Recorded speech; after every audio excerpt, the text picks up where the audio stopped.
Hello! Oh, that would have been better if it had worked the first time. But I'm here now. Well, I hope I am. Let me know if you can hear me. I can see lots of chat. Let me go and see the chat. Oh, hello, Renee. First in. Fabulous. Hello, Jonathan. Oh, there's Zimbop. Don't move, Simon. I have the slide of all slides for you. I can hear you. Mike can hear me. So that's all good Let's news. see if then. we can hear me. Hello, Kim. Hello, Graham. Quite a bit of swearing. There always is. Who else have we got? Hello, Peter. A lovely and fresh day in South Cheshire. No, been raining all day here. Hello, Carol. Who else have we got? I can hear me. Oh, that's rather good. Hello. Now, how on earth am I pronouncing that? Keshav. Is anyone else scared of Newcastle becoming the new city? Yes, it's all a bit weird, that.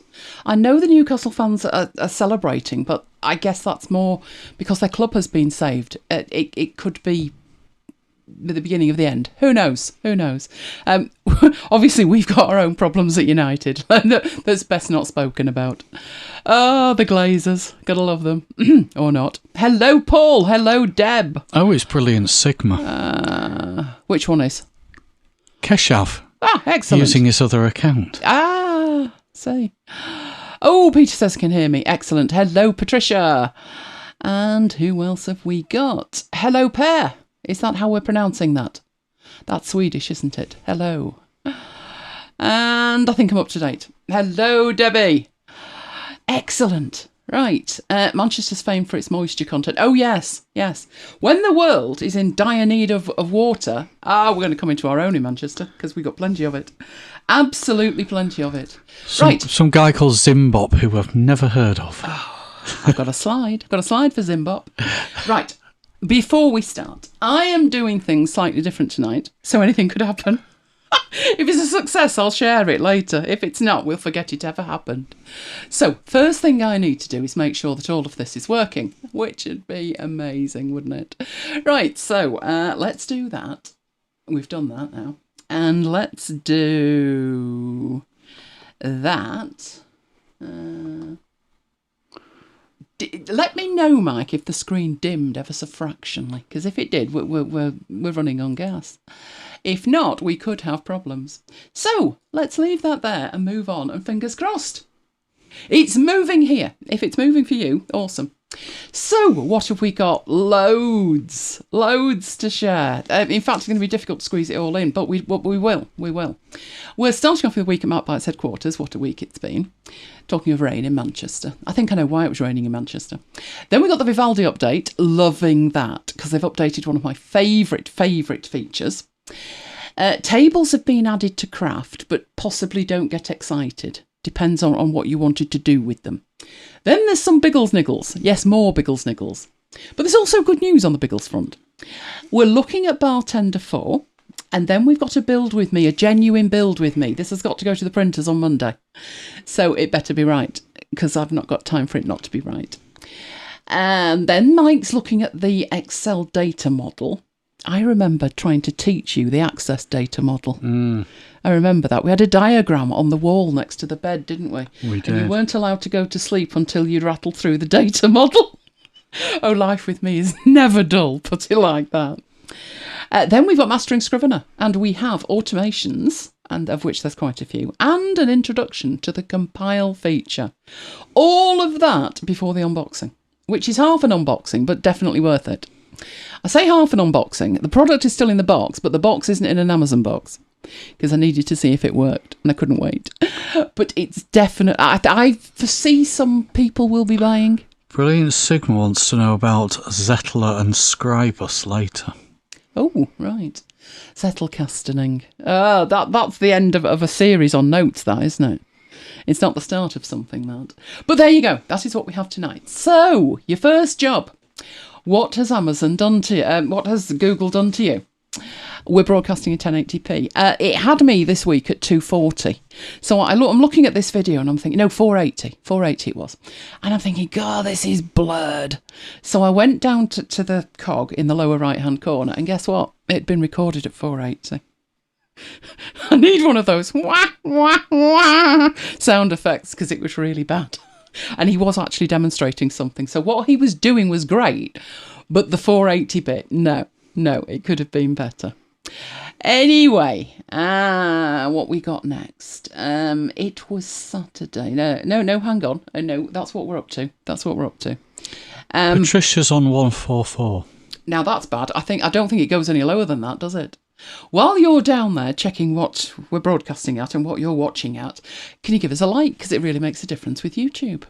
So, Saturday rock round. Now, what I'm actually about to share happened the day before, but never mind. Because I hadn't checked my email. I've gone all in with this do not disturb, haven't I, Mike?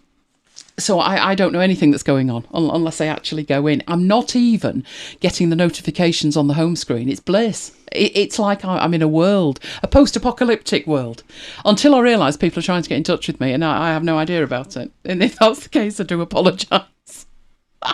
But on Saturday, when I did finally check my mail, I travelled back in time to the 16th of March this year. Anybody got a clue? I bet even Mike hasn't got a clue here, have you? No. Well, 16th of March 2020 should ring some bells for you. Yeah, it was start of lockdown near enough. Which means that the 16th of March 2021 was our first birthday in Marooned. Oh, we were all marooned. How were we all doing? Well, we celebrated. We celebrated no less. We went live with Simon. It was fabulous. And Tracy completed her Marooned at MacBites headquarters marathon year 1. Well, she's carried on, and this was what was in my mail. She's reached the dizzying heights of the 500th show. Not the 50th show, the 500th show. So congratulations, Tracy, for completing the Marooned at MacBites headquarters marathon 500 shows. Obviously, by Christmas, it'll be 501. But we haven't even got a date for that yet, so congratulations. So, other than that, our week started. Now, it's handy, isn't it, that you just said, Peter, that there's a lot of rain in Manchester. Yeah, there is. That, believe it or not, the main road. It's not the canal, although it looks like it. That was the main road when Mike took Lola out for a walk. Lola was less than pleased and was quite happy to stay on this side of the road. Whereas normally she's desperate to get to the other side where all the dogs are, isn't it? But no, she took one look and it was like, no, we won't bother, Dad. It really was quite bad. And that, we hadn't had much rain at that point, had we? When we have a lot of rain, it meets in the middle. But yes, that was the main road. Very, very close to the main road. This is one level down. But yes, we had great fun with all of that, and it just kept coming down. But then Mike returned home, and it was time for the match. Guess what? It's becoming a theme, this, isn't it? There were very bad words. Me being grumpy. Yep. Because they keep losing or drawing. When you look at the statistics, 72% of the possession and 700 accurate passes, blah, blah, blah. And look at the state of it, and it still ends up 1-1. So he was grumpy. He was grumpy. What made him more grumpy was the fact that United scored first and then Everton equalised. Now, you could actually, Mike, have looked at it on the positive side, because didn't they get a second one that was then VAR'd out? Yeah. So it could have been much, much worse. And while all of that was going on, we were doing 8 shows Saturday. Then 8 o'clock rocked round, which meant Brooklyn's 196 by request, where the theme was high energy in honour of, wasn't it International Coffee Day? Yes. Yes, International Coffee Day. Who knew there was such a thing? I certainly didn't. Actually, the Asda man could have done with some high energy, because he sent a text, didn't he, at 3:30 saying he was on his way. And he finally rocked up here at 9 o'clock. So well done for that. 4.5 hours. It's all right, we didn't order anything that was frozen. Which took us on to Sunday. Now, I was actually busy all day Saturday. But it came to fruition on Sunday. Insanity at MacBites headquarters. It was finally time for the Biggles thing. I know, 11 months late, but yes, really was. Because it keeps mithering. Look at it. One update. And then whenever I go into the system preferences, do you know, there's an update. And it was the Biggles update. Was it time to push the button? Yeah, the point of no return. I only did it. I only pushed the button. It's quite a lot of download, that. But my internet was rocking that day. So it literally only took about 2-3 minutes. And we were off to the races. No issues on the install. Yeah, I was surprised as well. Totally. And that's what I saw when it landed. And I thought, it needs something, that. Yeah, that's better. And there's Biggles, man. So by Sunday night, I was Bigglesed. I was surprised as well. So I celebrated by heading off to book club. Oh, not one book this time. No, 2 of them. Doing a syntopical read by comparing 2 books. So I enjoyed that. It was only 2 hours 33. So we reined ourselves in immensely. Because the first session of the last one, if you remember, was 5.5 hours. So yeah. It was only 27 minutes to 1 when I'd finished. So positively an early night for me. So we headed into Monday. There's some cheeky people in this chat. Oh, what are they saying? Brilliant Sigma says, what? Big Sur is out already? Yep, believe it or not. I still haven't done my work laptop. Leave it alone like it's not broken. No, I'm getting snotograms because I haven't done it. Oh, why don't you send a snotogram back and say, well, it's so close to Monterey, I thought I'd wait. Because the laptop doesn't support Monterey. And then send a supplementary snotogram that says I'm going to need new kit. Yes. That'll work well. No, Monday Mike surpassed himself because we needed to head and record MacBites. So he surpassed himself with rather a nice dinner. And then we headed off to record MacBites, which by Tuesday was ready. And Tuesday was an important day. It was the 5th of October. And I have no idea where the last 10 years have gone, but it was 10 years to the day since Steve Jobs died. And we did a show back in 2011 when he died. That was a tough show, wasn't it? Good job it was only 5.5 minutes. But it was also another anniversary that day. It was the anniversary of our first ever blog post on MacBites, 5th of October. In fact, no, it wasn't 10 years with that one, was it? It was 14 years with that one. That really was our first blog post 3 days before we did our first show. Now, if you're doing the maths, you should be ahead of us. But we'll come on to that. Because I was back at book club, this time at a very, very, very good time of 1 o'clock in the UK. I was surprised as well. Amazingly, 1 hour, 5 minutes. What happened there? But it was very, very good. It was a deep dive Q&A with the author. So really enjoyed that. I then carried on with the edit because that night we released show 149, The Fatal Dalek Defect on the Biggles Highway. Obviously, by now you are aware that the Biggles Highway, we did do the Biggles thing. We did. Just as we were basking in that, I do hope Simon's around. Don't blink, Simon, you'll love this. We got to Wednesday, and in Manchester we had wall-to-wall coverage of the next thing, which proved too much for all of us, particularly me. This is our Manchester Central Conference Centre. We've seen this before on the Week at MacBites headquarters. It looks lovely now, it does. And inside it's a beautiful open space where you can basically put whatever you want into it. I don't think it'll come as much of a surprise to people that used to be a railway station. Manchester Central Railway Station.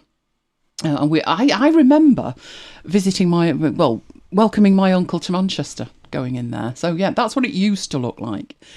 At that point, it was open and working, but it had seen better days. And sadly, it did get worse before it got better. A lot worse. I mean, they take the tracks up at that point, but it's not good, is it? No. But as you can see by what it looks like now, a lot of work went into it. And the reason that we have seen it before on MacBites is it was what was turned into the Nightingale Hospital Northwest version. This week, a whole different business. The Tory Party conference. Why have you come to Manchester? Can you just go somewhere else? It's nothing to do with the fact it's the Conservatives. All of you, don't come to Manchester because it costs us a fortune in security. We've actually had people blockading the streets in Manchester this week, so it's been grand if you've been trying to get anywhere here. But the picture for Simon, we need a caption competition for this one. Because I thought, why is Boris making a Nazi salute? But that's just Boris. You know what I did think for this? This one's just for Simon, obviously, but we won't talk about his salute. But what did remind me of was our Manchester mayor. I'm sure he was thrilled to welcome Boris back. If you remember, there was a Mexican standoff between the two of them last year over the COVID funding. And if he was thinking about sending Boris on his way, because the Tories have this saying, don't they, on your bike and find work. He took it literally. That's him at the conference centre. We were all hoping he was heading for the outdoor, but who knows? Leaving the taxpayers of Manchester to foot the bill for their little soiree. And yes, they were all dancing and singing and making rather merry. Why can't they pay their own way? Maybe they'll find somewhere else next time, a long, long way away. Because I think that place looked far better as a hospital and was far more use as a hospital rather than hosting politics. But there you go. It was wall-to-wall coverage on Wednesday. It was too much. By Thursday, I thought, right, I need to do something. And if you remember last week, I had a bit of a calamity at MacBites headquarters. That's my cable solution that collapsed. The glue went, as you can see, and it all peeled away. So last week's unboxing was the replacement. I'd gone for something that, as you can see from that, was more rubberised. Idea was I was going to stick it underneath the desk, not on the top of it. And there were two sets of 3. So there was a 3, a 5 and a 7, and there was 2 sets of them. And according to that, it was all going to be fabulous. You can put any cables in them, blah, blah, blah, blah, and it would stick to anything, so they said. So how did that go? Well, I had to clean everything because obviously there was all the glue underneath it. But success. I've even got some spare slots. So I put a 7 on next to a 5, fitted perfectly. It stuck underneath. I didn't leave it, like you're supposed to leave it 12 hours, because I figured the cables don't weigh that much anyway, so let's just put the cables in. So I've got 5 lightning cables there. I've got some space for some USB-Cs. That above it is the racks that hold all my kit, actually, because you can see the laptop in there, as well as tablets. There's even a Fire tablet in there as well, the one with the USB-C thing on it. And at the far end, I've got a charger for the pencil, which is for pencil 1, and I've got 2 Kindle ones, one of which works when it feels like it. They should both have blue lights on. One hasn't, so I might have to replace the cable as well. But so far, so good with that. I was rather impressed. And if you're wondering what that white stuff is on the left-hand side, that's blue tack. Or white tack that's stuck there. So I've actually got later to show you what I took off and what of a state it's in. But fingers crossed that, well, it's still up to date. So, 24 hours, not bad. Which took me to Friday. And guess what I was doing on Friday? Just for a change. 3rd of the week. Brace yourself. Oh, that was the start time. This was the proper first start for the second book. So there I am at 2 o'clock, wide awake, raring to go. 1 hour, 2 minutes. I could have gone on for another hour. Clearly something wrong. Anyway, enjoyed it. Which we are now on Friday. And 14 years ago tonight. Oh, it was. First ever MacBites. Released on an unsuspecting world. How long was the first show? It was just over an hour, wasn't it? Hello and welcome to our podcast. We are three Mac geeks from the Northwest.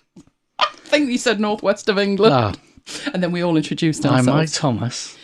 There was the Berkster next, wasn't there? Yes. And then there was me. Anyway, once we'd done that, it was only about 5 days and we ran out of bandwidth. Why did we run out of bandwidth? Well, Look at that. Oh, I'm so happy I took these screenshots when I took them. That was iTunes, the podcast store in iTunes in 2007. And if we look closely, look at that. Unbelievable. Johnny there we says, were. has it been 14 years already? Johnny says, has it been 14 years? Yes, young Jonathan, weren't you at school? In fact, had you actually got to your GCSEs at that point? Oh, well, no wonder we ran out of bandwidth. We were in New and Notable, which was grand, but look at that on the right. We were actually number 1 in the Tech News podcast within 5 days. Oh, and it's been a ride ever since. And Patience listened to the first episode whilst working on student folders. Wow. I don't recommend the first episode. We need an episode 0 to advise you not to listen to the first episode. Things have changed since then. But yes, 14 years ago tonight. And I remember as clear as day. Do you remember when a couple of weeks later we did the leopard thing on the day it was released? And then we were video chatting with Mike as well. Oh, it was grand. But yes, it's today. So it's our birthday. So happy birthday to MacBites. And I'm wearing a MacBites t-shirt in honour. He is. He's got his MacBite t-shirt on, which was more than he had on when he met somebody from church in the garden tonight. Yeah. Wasn't it? Yeah. Mike was a little hot, so he'd taken his t-shirt off. In other news, there's a queue of ladies at the gate now. Yeah, they're all from church. So, let's get on to our Vivaldi update. First thing they've done is revamp the capture, and I love the capture. So as soon as they said that, I thought, oh no, what have they done? Because they might have broken it, but they haven't. So you used to have 4 options, which I would get to with the quick commands. So Command and E, and then type capture, and that gives me 4 options. I can capture the entire page, the scrolling page, to a file, or I can capture it to the clipboard and then paste it where I want. That's still the same. But now, if you're capturing an area, instead of just marking out the area, you can mark the area out, as you can see in the image on the right, but you can now edit that before you capture it, because there's a capture button. You can also change the output before you capture it as well. It works the same no matter how you get there. So if you get there using a quick command or the mouse gesture or a keyboard shortcut or via the status bar, it doesn't matter. Same way, same options. So I very carefully gave it a go and I thought, oh, is this going to interrupt my workflow? I mean, I have to stop now and make changes before I can capture. And the first time I did it, it was set to capture the whole screen, and that was actually fine. So I had no problem with that. Then I set to capture just an area of the screen. Luckily, it remembered, so I'm quite happy with that. So it's just another option in terms of you've got the standard 4 options, but if you're capturing an area, you can now, if you don't get the area right, if you think, no, I need more on the left, you can change it before you actually capture it. So that's a good improvement. We like that. Then we've got privacy options. So what the idle detection is, it's Google's idle API. The idle detection API being sending information about the fact that you're not doing anything in your browser. And the news is that's off now by default. So you would have to manually enable that if you wanted Google to be spying on you. I can't see many people doing that, can you? So that's the new default. Translation-wise, there are now 108 languages supported in the translation. And the translation is very accurate, or accurate enough you'll get more than the gist of it. So that's a big improvement as well. I love the fact once I've turned that on, when I go back to a site that's in another language, it just automatically translates it. In fact, so much so, when I was trying to test it, I'm like, I need to find another site that I've not already enabled. Also, they have updated the sync settings. So the sync is the Vivaldi account that you have. It doesn't synchronise everything. If you remember back to the Vivaldi build with me, the very last session, with the dirty hacks of how to back it up so you back up everything, including sessions. So this is not that. This is the officially supported sync system. So they are improving and enhancing it as they go. And they've improved it, let's say a bit, but not to the point that it's backing everything up. So I'm still backing up the default user folder just in case, because I don't want to lose my sessions. So I have that configured to back up using Carbon Copy Cloner, and it backs up to an image, and it worked reasonably well. Right, other options. When you are downloading, you now can see more information about the file that you're downloading. So you can actually see the little graph there. That's completely new. I must admit, I looked at it and I thought, why do I want to be bothered with that? And then I realised, unless you're downloading something absolutely huge, given the speed of my internet, it just downloads that fast that I don't really need to see that. It's downloaded by the time I've looked at it. But then I do have an internet connection that's running at somewhere between 980 and 1000. So most things download fairly quickly. But it's nice if you've got a problem with a download to see what's going on with it. Then we have support for progressive web applications. Now, the only one I've ever done this with is Roam. And I did this in Microsoft Edge. I know that surprised you, hasn't it? But in essence, what you're doing is you're downloading what you would need to install a website.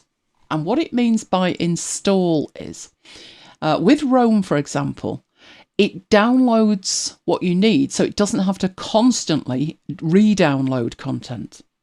So a progressive web application, it's a type of software and it's delivered through the web. It's built using technologies including HTML, CSS, JavaScript. The reason it's built like that is it's intended to work on any platform that can use a standard browser. So desktops, mobiles, the full works. So it's really a web page or a collection of web pages that's known as being a web application. They're not an application in terms of they've got to be bundled separately or a distribution version created. They're just hosted on a web server. The installation option that you're now given means that when you go back to that site, it's much quicker because it is installed in your browser. I haven't done that in Vivaldi yet, but I might, and if I were, the types of things I'd be wanting to install, Twitter probably wouldn't be one of them, but Roam certainly would, and Notion certainly would. And I know there's a Notion app, but until it supports tabs, it's dead to me. So it's good to see that, and I probably will try that out. Another thing they've done is provide much better mail options. Now, once I'd done the build with me, I actually turned the mail and calendar and contacts off, so I don't even see them in the menu. Mainly that was because when I went, my mail is hosted on Google, and when I went to the mail, it wasn't working properly. It required more access than Google was prepared to give me. They've changed that, so now it might be time to go back and have another look. So if you've had a look at it and it was like, no, might be an idea to go back because you've now got better options. You are able to log into your mail completely separate from being logged into any other Google service, which is pretty much what I think Google want you to do. And the last option is that they've got more videos on their YouTube channel. They haven't spelt YouTube correctly. That's not me, that's them. But never mind, it's capital T. So it's more videos from them showing you how to implement some of these features. So let me know in the chat which of those would interest you, or would it be none of them at all? I'm quite happy with that, the stuff that they've actually added. Right, is this tonight and have I got the chat? I can see that. Now I can see the chat. Excellent. So all I now need to do is be able to see the rest of it. So let's do that. Oh, it's gone to a little window. How terribly not necessary. So while I'm playing around to try and see this, oh, come on, you do want to go into a sidebar. That's better. Excellent. Now I can see all of the chat as well. Right. You can't believe no one mentioned the fact that Facebook, WhatsApp and Insta were down this week. Well, brilliant. That's because I didn't notice. Did I mention these notifications that I've got hidden? Yeah, so. See, Renee, were they down? I think it was quite late, wasn't it? Wasn't it quite late on Wednesday? Anyway, I didn't know until the following morning. I knew when I checked the news, and that was it. So no, not bothered about that. Right, craft tables. Oh, new and shiny. So let's go straight in and have a look at them. Right, I have the craft app kicking around here somewhere. Where are you? Right, let's get you where we can see you. And get rid. Okay, let's bring that over there. Not many other people noticed either. We're clearly not Facebook people, are we? Right, craft, as we know, an alternative to Notion. I use it for specific jobs where it makes sense to use this rather than Notion. That basically means the output. So one of our primary uses of this is our review of the year, because we can organise it inside here in terms of the sections, but we can export it as a bigger thing, which we cannot do in Notion. But what's been missing from Craft so far is tables. But tables might not mean tables. So how do you create a table in Craft? Well, you use the slash menu and you type table. And when you do, instead of it just saying table, it actually gives you sizes for specific tables. So 2x2, 3x3, 4x4, all the way up to 9x9. So we'll keep it fairly simple with a 4x4 table, and it inserts a table. Now, before we go any further, this is not a table like a Notion table, which in Notion, it's a database. It's not that. So this is, I would say, purely a visual thing. Having said that, you can, at a push it beyond just being a visual thing. So if we wanted to have here, what could we put there? Trying to think of the sections in the MacBites. Oh, I know. We'll do MacBites. So we could have MacBites, which is the first section. Then we have ChatBites, and then we have a focus of the week. And then what we can put in this one is the actual shows. So the next show is 150, and then 151 and 152. So the MacBites, we can't really predict that, but we can pretty much, next week we can. It's probably going to be some Biggle stuff. Then in the ChatBites, we tend to do news items from the week. And then in the focus, what we got in the focus next week? Come on, Mike, there must be something. Oh, you're back to basics. Yeah.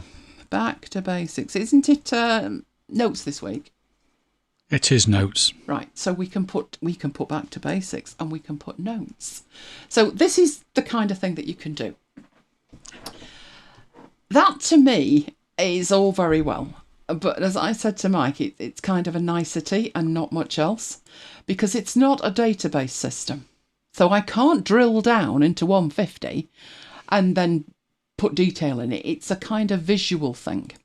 It's nice. I'll give it that. Also, in relation to, if you tab between cells in anything else with tables, it gives you a new line, and that doesn't.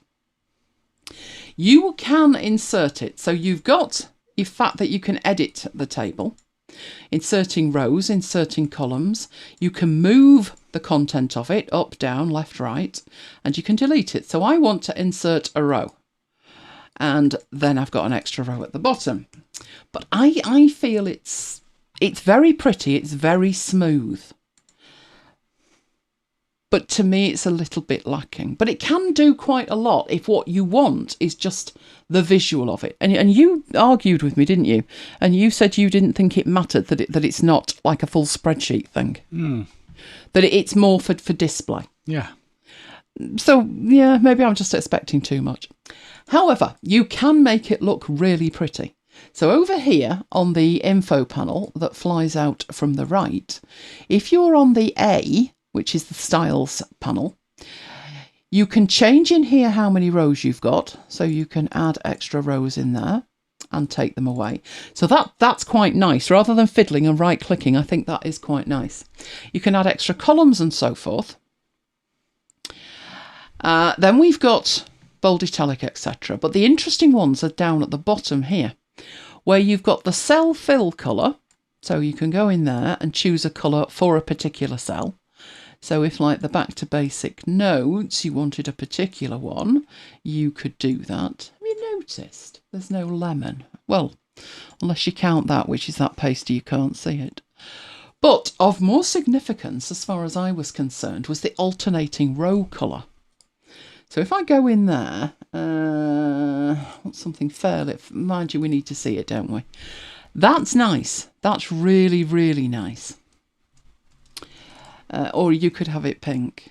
Oh no, terrible, terrible, terrible. But the colours are quite nice, and I do tend to have, when I create something that needs to be in a table, I do tend to have alternating rows, not just for the sake of it. I think it does work better. In addition to that, you can, so if we wanted it to have like a blue tone to it, can we do that? No, hang on. Don't do that to me. I was aiming for that. Right, the text colour that would complement that would be to change the text colour to blue. Or you could have it as a complete contrast. Not that red works great with that. It tends to mean something. But you could have it more of a contrast if you wanted to. But for me, I like to have them complementary, so changing it to blue would work quite nicely. You can put other information in here rather than just that. So if we go over here and we add a column, right, and we put a rating in, you could in there put star ratings in. No, I'm not trying to type that. I'm trying to type that into there. If you would focus things nicely, that would be grand. You can barely see that, can you? But we'll go with it. So let's get rid of that and copy that. There we go. So you could do something like that. The thing to remember here is this isn't a database. So it's just literally putting information in, and that's it. Whether you would want to do more with that, in which case you're going to need a database. Maybe database is where they're heading. I don't know. One thing I did find quite strange is when you're going into here. So let's say this. Can we add another one? Let's add another one. No, we need a column. Oh, what are you doing? Right, add a column. Let's say we wanted to put the date that was released. And let's say we're ahead of ourselves and we were going to release this tomorrow. Right, you can put slash and you can start typing tomorrow, and it will put in a date in a nice little block there, and that in turn will take you to your calendar entries. So remember, this hooks up with your calendar now, and you can then put information in there and that will click through to it. You can also, so let's put today for that one, same thing, or you can put another date entirely. So next week, if we had Friday the 15th, there we go. And I can put a date in for that. That's nice. And the display of it is nice as well. And as you hover, it also gives you a preview of those days because those pages exist. So I started playing around with this thinking, oh, right. If I can use the / and then put things in, what other things can I put in? And one of the things that struck me was a page. Can I put a page in? And the answer to that was yes, although that doesn't seem to be working right now. I think they've taken it away, Mike, realising their error. There we go, a page. So there's nothing in there at the moment, but that is a page. So if we were to put in here, we're going to put more information about the chat bytes and then go back to the table, you can see that we have a page that we're going to put the chat bytes in. So if in here, let's put the quick brown fox. There we go. Jumps over the lazy doggies. Although, I don't know a dog that's lazy, Lola certainly isn't. She's been up and down like a yo-yo tonight, hasn't she, looking for treats. Right, so when I go back to the tables, you can even see the text that's on there. So if we had a nice little heading in there, let's go and put a heading in. let's put a heading 1. And I'm going to have to format this manually. The reason I'm going to have to format it manually is all become clear in the next session, but I've got some clashing shortcuts at the moment. So let's go back. We can even see the red heading. The logic of having that in a cell, I'm not sold on personally, but there you go. Maybe you would be. Let me know. Thank you for that brilliant Sigma. They'd all get 5 stars. Shall I put another one in? No, we're not aiming for that, are we? Oh no, there we go, 5 stars. But the thing again, it's not hooked up to anything, and I think it would be much better if it meant something rather than just being pasted in. But apparently I'm being picky, according to Mike. I'm being very, very, very picky. I think it's good as far as it goes. It's beautifully smooth. I mean, that was one of the things that struck me with Craft the first time I used it. Whereas Notion feels like a scrap, Craft is beautiful. But until it's got databases in it, and I don't know whether they would ever put databases in it, because in their mind, it's a nested thing. You drill down. So I don't know whether they ever will. But the databases for us are critical. I would not fancy trying to manage MacBites just by nesting stuff. But we'll see how that develops. That is brand new this week. Tables in Craft. I think you could certainly make data look good. My issue with it is, and what do I do with it then? If I had something like this to do, I'd be doing it in a spreadsheet. I would. In fact, this week, I need a drum roll for this, Mike. Thank you, Mike. I made some notes, and when I'm making notes, I'm probably going to make notes in Roam or Notion or one of my myriad other notes apps. This week, because it was actually, it started life as an audio clip, I ran it through Otter, which gave me a transcription. And then I used the transcription to add the notes to. So I ended up with that in Word, and then I took it into Google Docs. And then I put notes to myself for my extra bits, and I'm looking at it thinking, I've never ever done this before. Not in a document. But I guess I could have done that in here as well. It's finding the right tool, isn't it?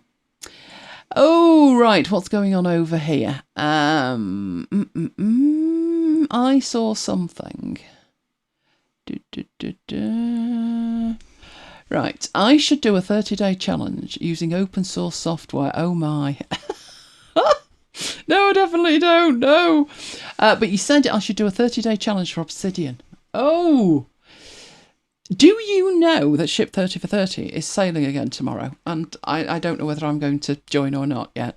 It's tomorrow. 30 days in Obsidian. What, actually using it for 30 days instead of Rome? I don't know if that's possible. I did use Obsidian for 2 weeks in February. And the rationale was Notion was acting up. So I did use Obsidian, and it's very, very good. But then they brought out their mobile app, and it's fantastic. But it only synchronises with iCloud, and come on. iCloud and synchronise in the same word. No, same sentence, never. Right, does anyone here use Vivaldi daily? Is it better than Chrome or Firefox, and why? Yes, I do. Have done for ages. It's way better than Chrome and Firefox. In terms of Firefox, it supports Chrome extensions, which Firefox doesn't. So one of the reasons that I moved was I couldn't find the extension that I needed for Firefox. I was using Firefox before Vivaldi. So I moved, and I've now got the extension that I need. Chrome is a resource hog, and I don't find that Vivaldi is. And Vivaldi has so many inbuilt tools that you'll find you'll need less extensions, much fewer extensions. I find it fast. The built-in features are fantastic. You know, the ability to take screenshots and stuff. It doesn't sound like it's the kind of thing you'd use. But when you get there, you do. So, yes. You can sync Obsidian with Dropbox. Oh, that might be worth looking at then. I know they were looking at that, and I don't know why they were saying it couldn't be done, because that's how Scrivener works. So I'll give that a go, Carol. We'll see how that goes, because I couldn't in good faith rely on iCloud. I do rely on iCloud for 2 apps, Ulysses, and we all know your sad sorry tale with Ulysses, don't we? It just doesn't sync. And Drafts is the other one that I use. Yeah, I've had a mail from them this week. Oh, what was that about? Telling me that my sub is due for renewal. Oh, I might ask for a discount. Good luck with that. Oh, anyway, let's leave craft alone and head out. And I see Brilliant Sigma's excited now. Do it with Dropbox. I was doing it with Dropbox. And it was just the mobile side. You can quite happily use Dropbox. It's the mobile side of things that's the issue.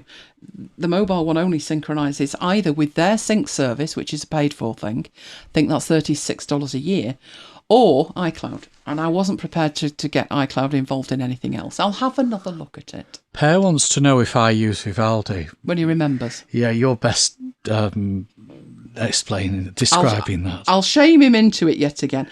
He just keeps typing CH and going to Chrome. But he really does need to have Chrome. In fact, I'll do that while your back's turned. I'll whip Chrome off. And then he'll be using Vivaldi. But he does when he remembers. Right, okay, let's get rid of craft and head into the next bit. Otherwise, we're going to be late, aren't we? And we don't want to be late. Oh, my big Sur Tweaks. That's Biggles to you and I. First thing I was able to do, that I have not been able to do at all, is remote desktop. I haven't been able to update remote desktop because the day Biggles was released last year, which was November, despite their claims of supporting the latest OS and one version back, this is like Line of Duty, isn't it? I reserve the right to be questioned by an officer one level superior or something. And that goes in every episode, we hear that 10 times. So it supports the latest OS and one version back. Oh, no, they don't. They lied. So there was this version that I just couldn't install. So one of my first jobs when I've got Biggles installed was, right, I can finally update remote desktop. Not a jot of difference between them, but never mind. So it's done at last.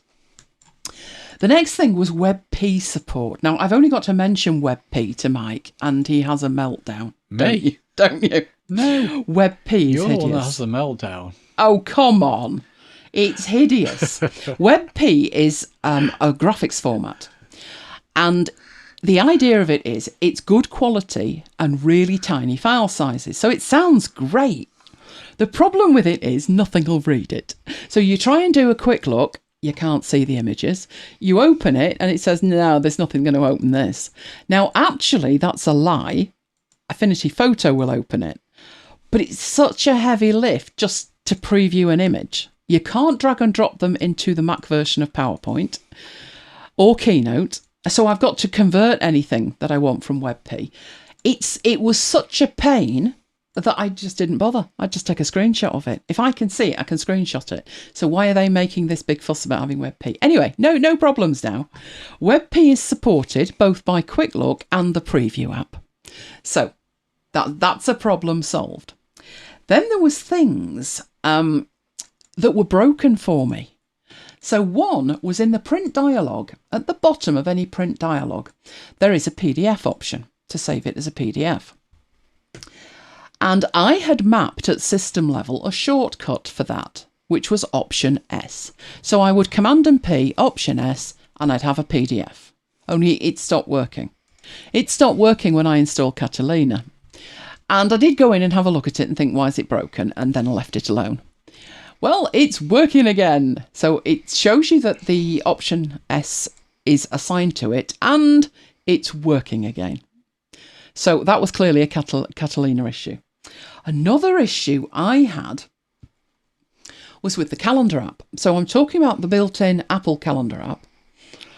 It didn't work. Or it was telling me it didn't work. So if I ever tried to open it, it said, big dirty error message that said can't connect to server.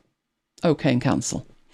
If you clicked OK, it would come straight back at you. And if you tried to click cancel to close the app, you had to use I'd say, Mike, can you come over and just you Command and Q when I hit that button? Because you needed 14 hands to do it. The thing was, it was working. The calendar was working. Because if it couldn't connect to the server, I wouldn't be getting reminders, would I? And I was. So behind the scenes of this dialog box telling me it wasn't working. It actually was. But I couldn't use the calendar app to view my calendars. So inadvertently, once I'd installed Biggles, I inadvertently ran the calendar app. It's working again. So sometimes you just need to update, don't you, and go with the flow. I did have a couple of issues, though, and you might have some issues as well. One thing that I was trying to do with Alfred was pass a file through to Alfred.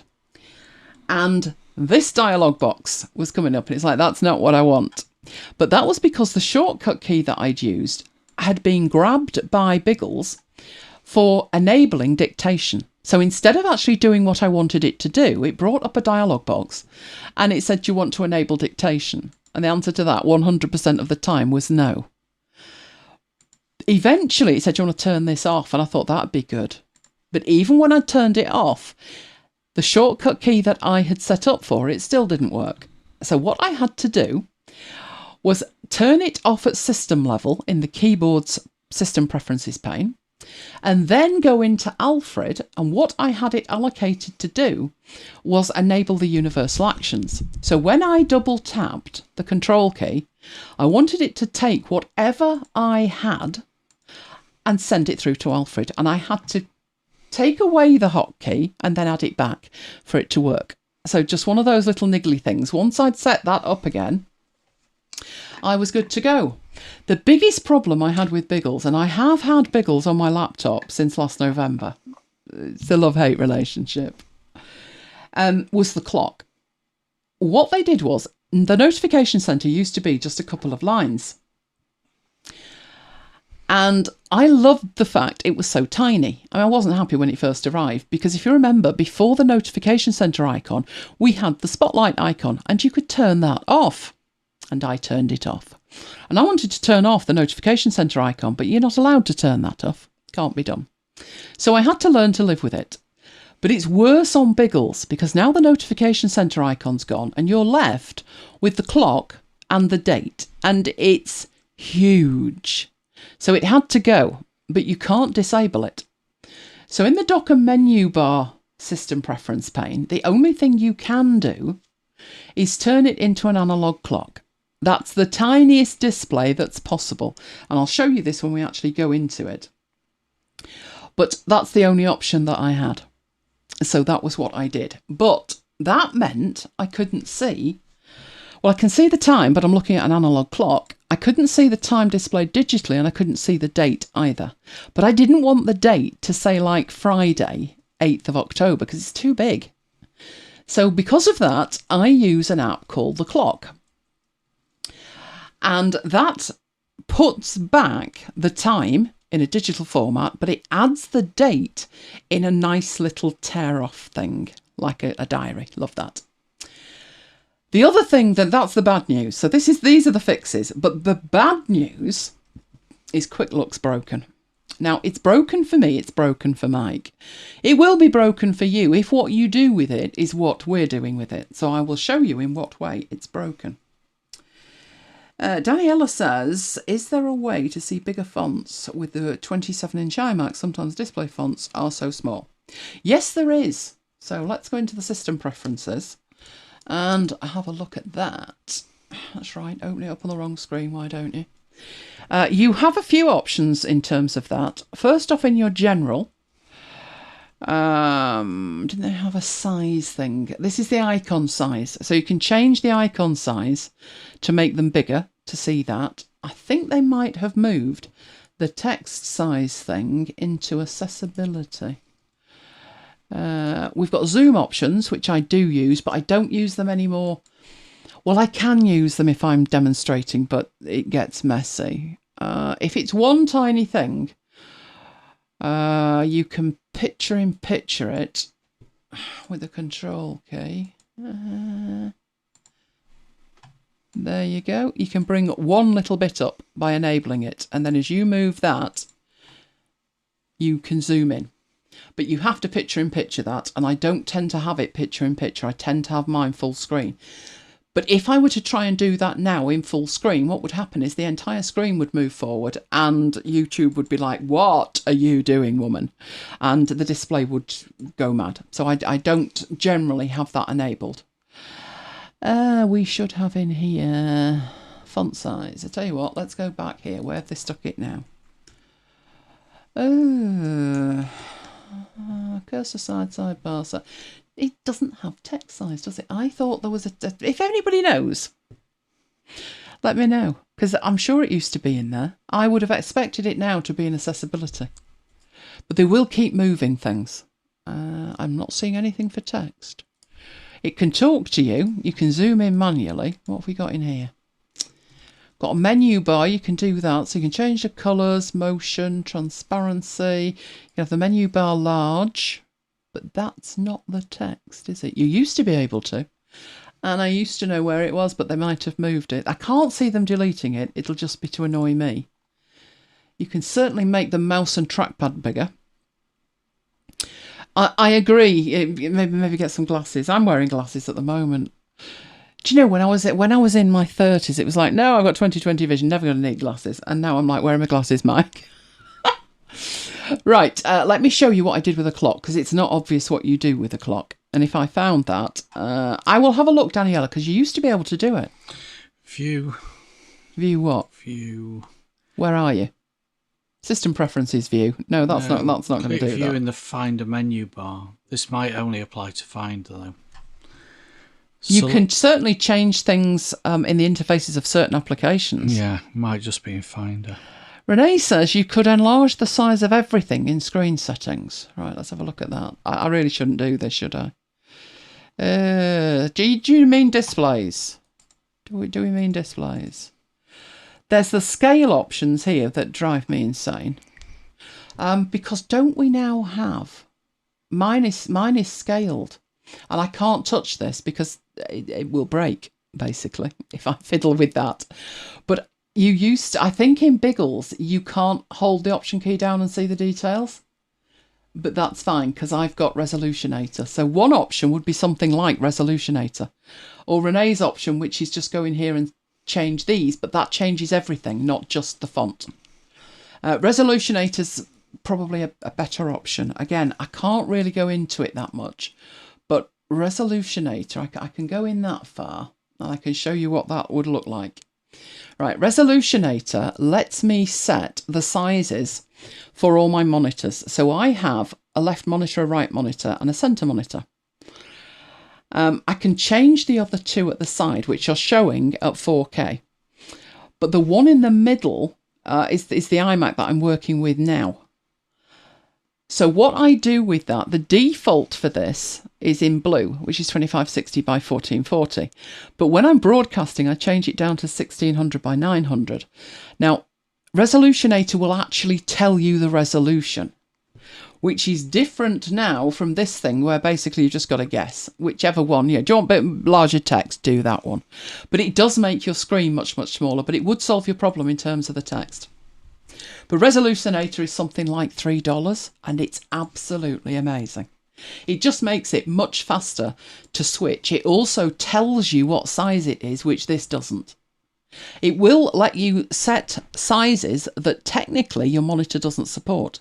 So the reason that I've got it installed is the two monitors I have on my right and my left, they are not expensive monitors. I do not believe in spending £4,000 on a 4K monitor. So my side monitors officially support 1920 by 1080. But you can see that I have them set higher than that. They are set to the same as my iMac, and they display perfectly. So I've been able to buy two monitors that were about £120 each, and I can set them to be the size of my iMac, which would probably cost me nearer £300 to £400 each. Like I say, it's incredibly inexpensive. It is from the people at Many Tricks, who make Moom and Witch and a few other applications, all of which I've got. Desktop Curtain, that's another one of theirs. So all of their apps are fantastic, but that one in particular I think is quite inexpensive because it was something they never intended to sell. They created it for themselves to test their applications at different sizes. And as soon as it came out, I was like, oh, got to have that. And that is what I do just before we go live to set my screen to the right size, rather than fiddle around in there, because that doesn't give me anything like enough information. Right, but it was the clock we were looking at. Right, Brilliant Sigma says there's no system-wide change anymore. I was sure there was. But I agree with you, that's a gross oversight, because doing it on an application-by-application basis is just going to take you too long. And then every time you come to set up a Mac, you've got to go through every application and set it up again. So that should be system-wide. With all the stuff they've got in here in accessibility, that one to me is a given.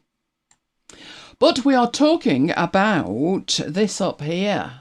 All of this that I've got going on.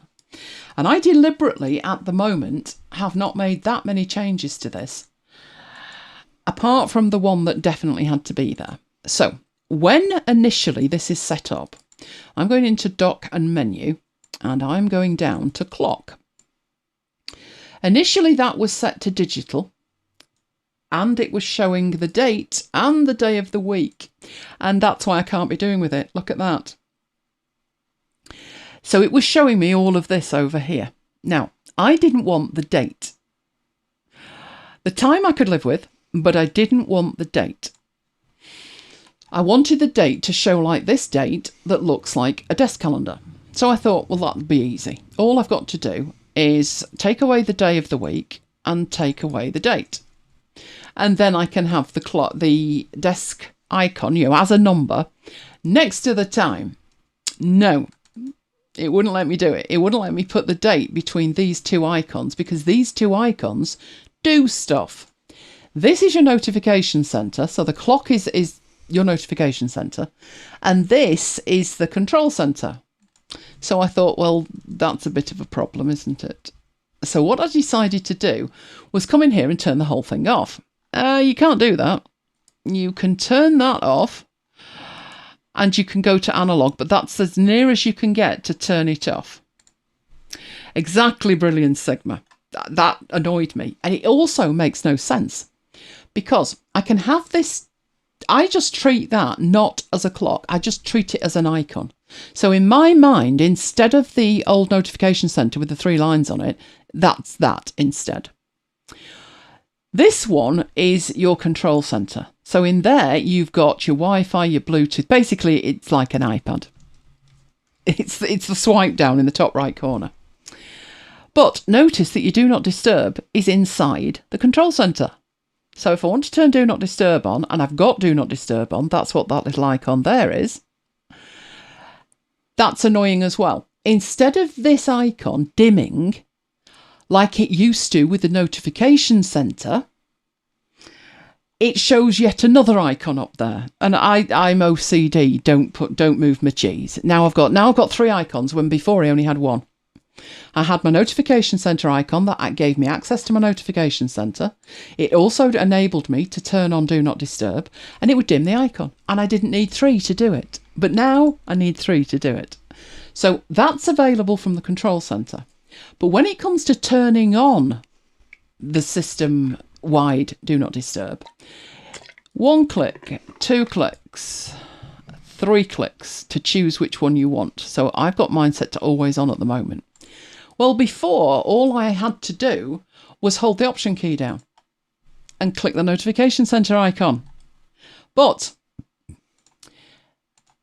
DND is underneath the control center. But holding the Option key down and clicking does not work. But you can Option click, in my case, the analog clock, and that will turn on DND, which in turn will show that icon there. I'm not happy with the extra icon. I'm not.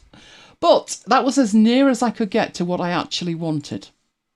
So I mentioned the clock icon. This is where I'm doing this from. I'm in Dock and Menu Bar, and I've scrolled down to Menu Bar only. And in here, I've toggled things off.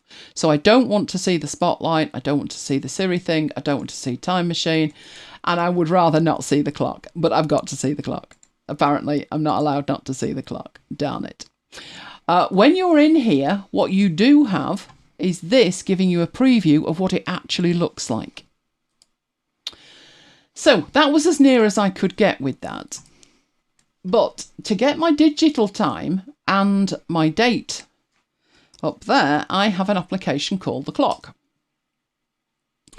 which is what this is doing. So this will enable my notifications. This is the control center. And next to that, the time and the date are actually the clock.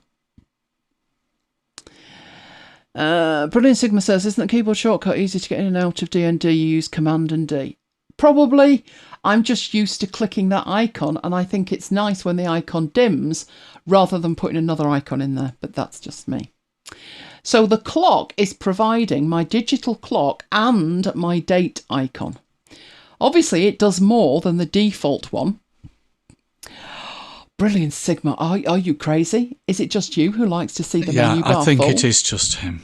Yes. Yes, it is the answer to that. I can't be doing with it. I really can't be doing with it. I would like fewer, not more. This is giving me access to, if I hooked this up to my calendar, I'd also be able to see my appointments, but I deliberately don't with this. What I do have on here is time zones that I have clients with or work with or need to know, and they are in there. I should probably put Central European time rather than Paris. That was probably what I did, you know. And it's changed it back. I'm sure it probably is. So give that. Paris is Central European time, isn't it? So let's put Central European in there. And okay. There we go. That's much better now. And that's how I use it. I put time zones in it and I check for dates, and that's it. So that's for the time and the date. I do have showing up here my black hole drops for Mike, so that's a drop zone. And I'm having to come to terms with the fact that to know I'm in DND, I need to have that showing. Then there's the next bit. So let's go in here. No Seattle. Well, I know where you are. I know the time where you are, Kim. It's blazoned on my brain. It's the one. Do you know the one I really struggle with? Mumbai. Because it's 4.5 hours, which is just very annoying. The half throws me. Does it throw you when you're working there?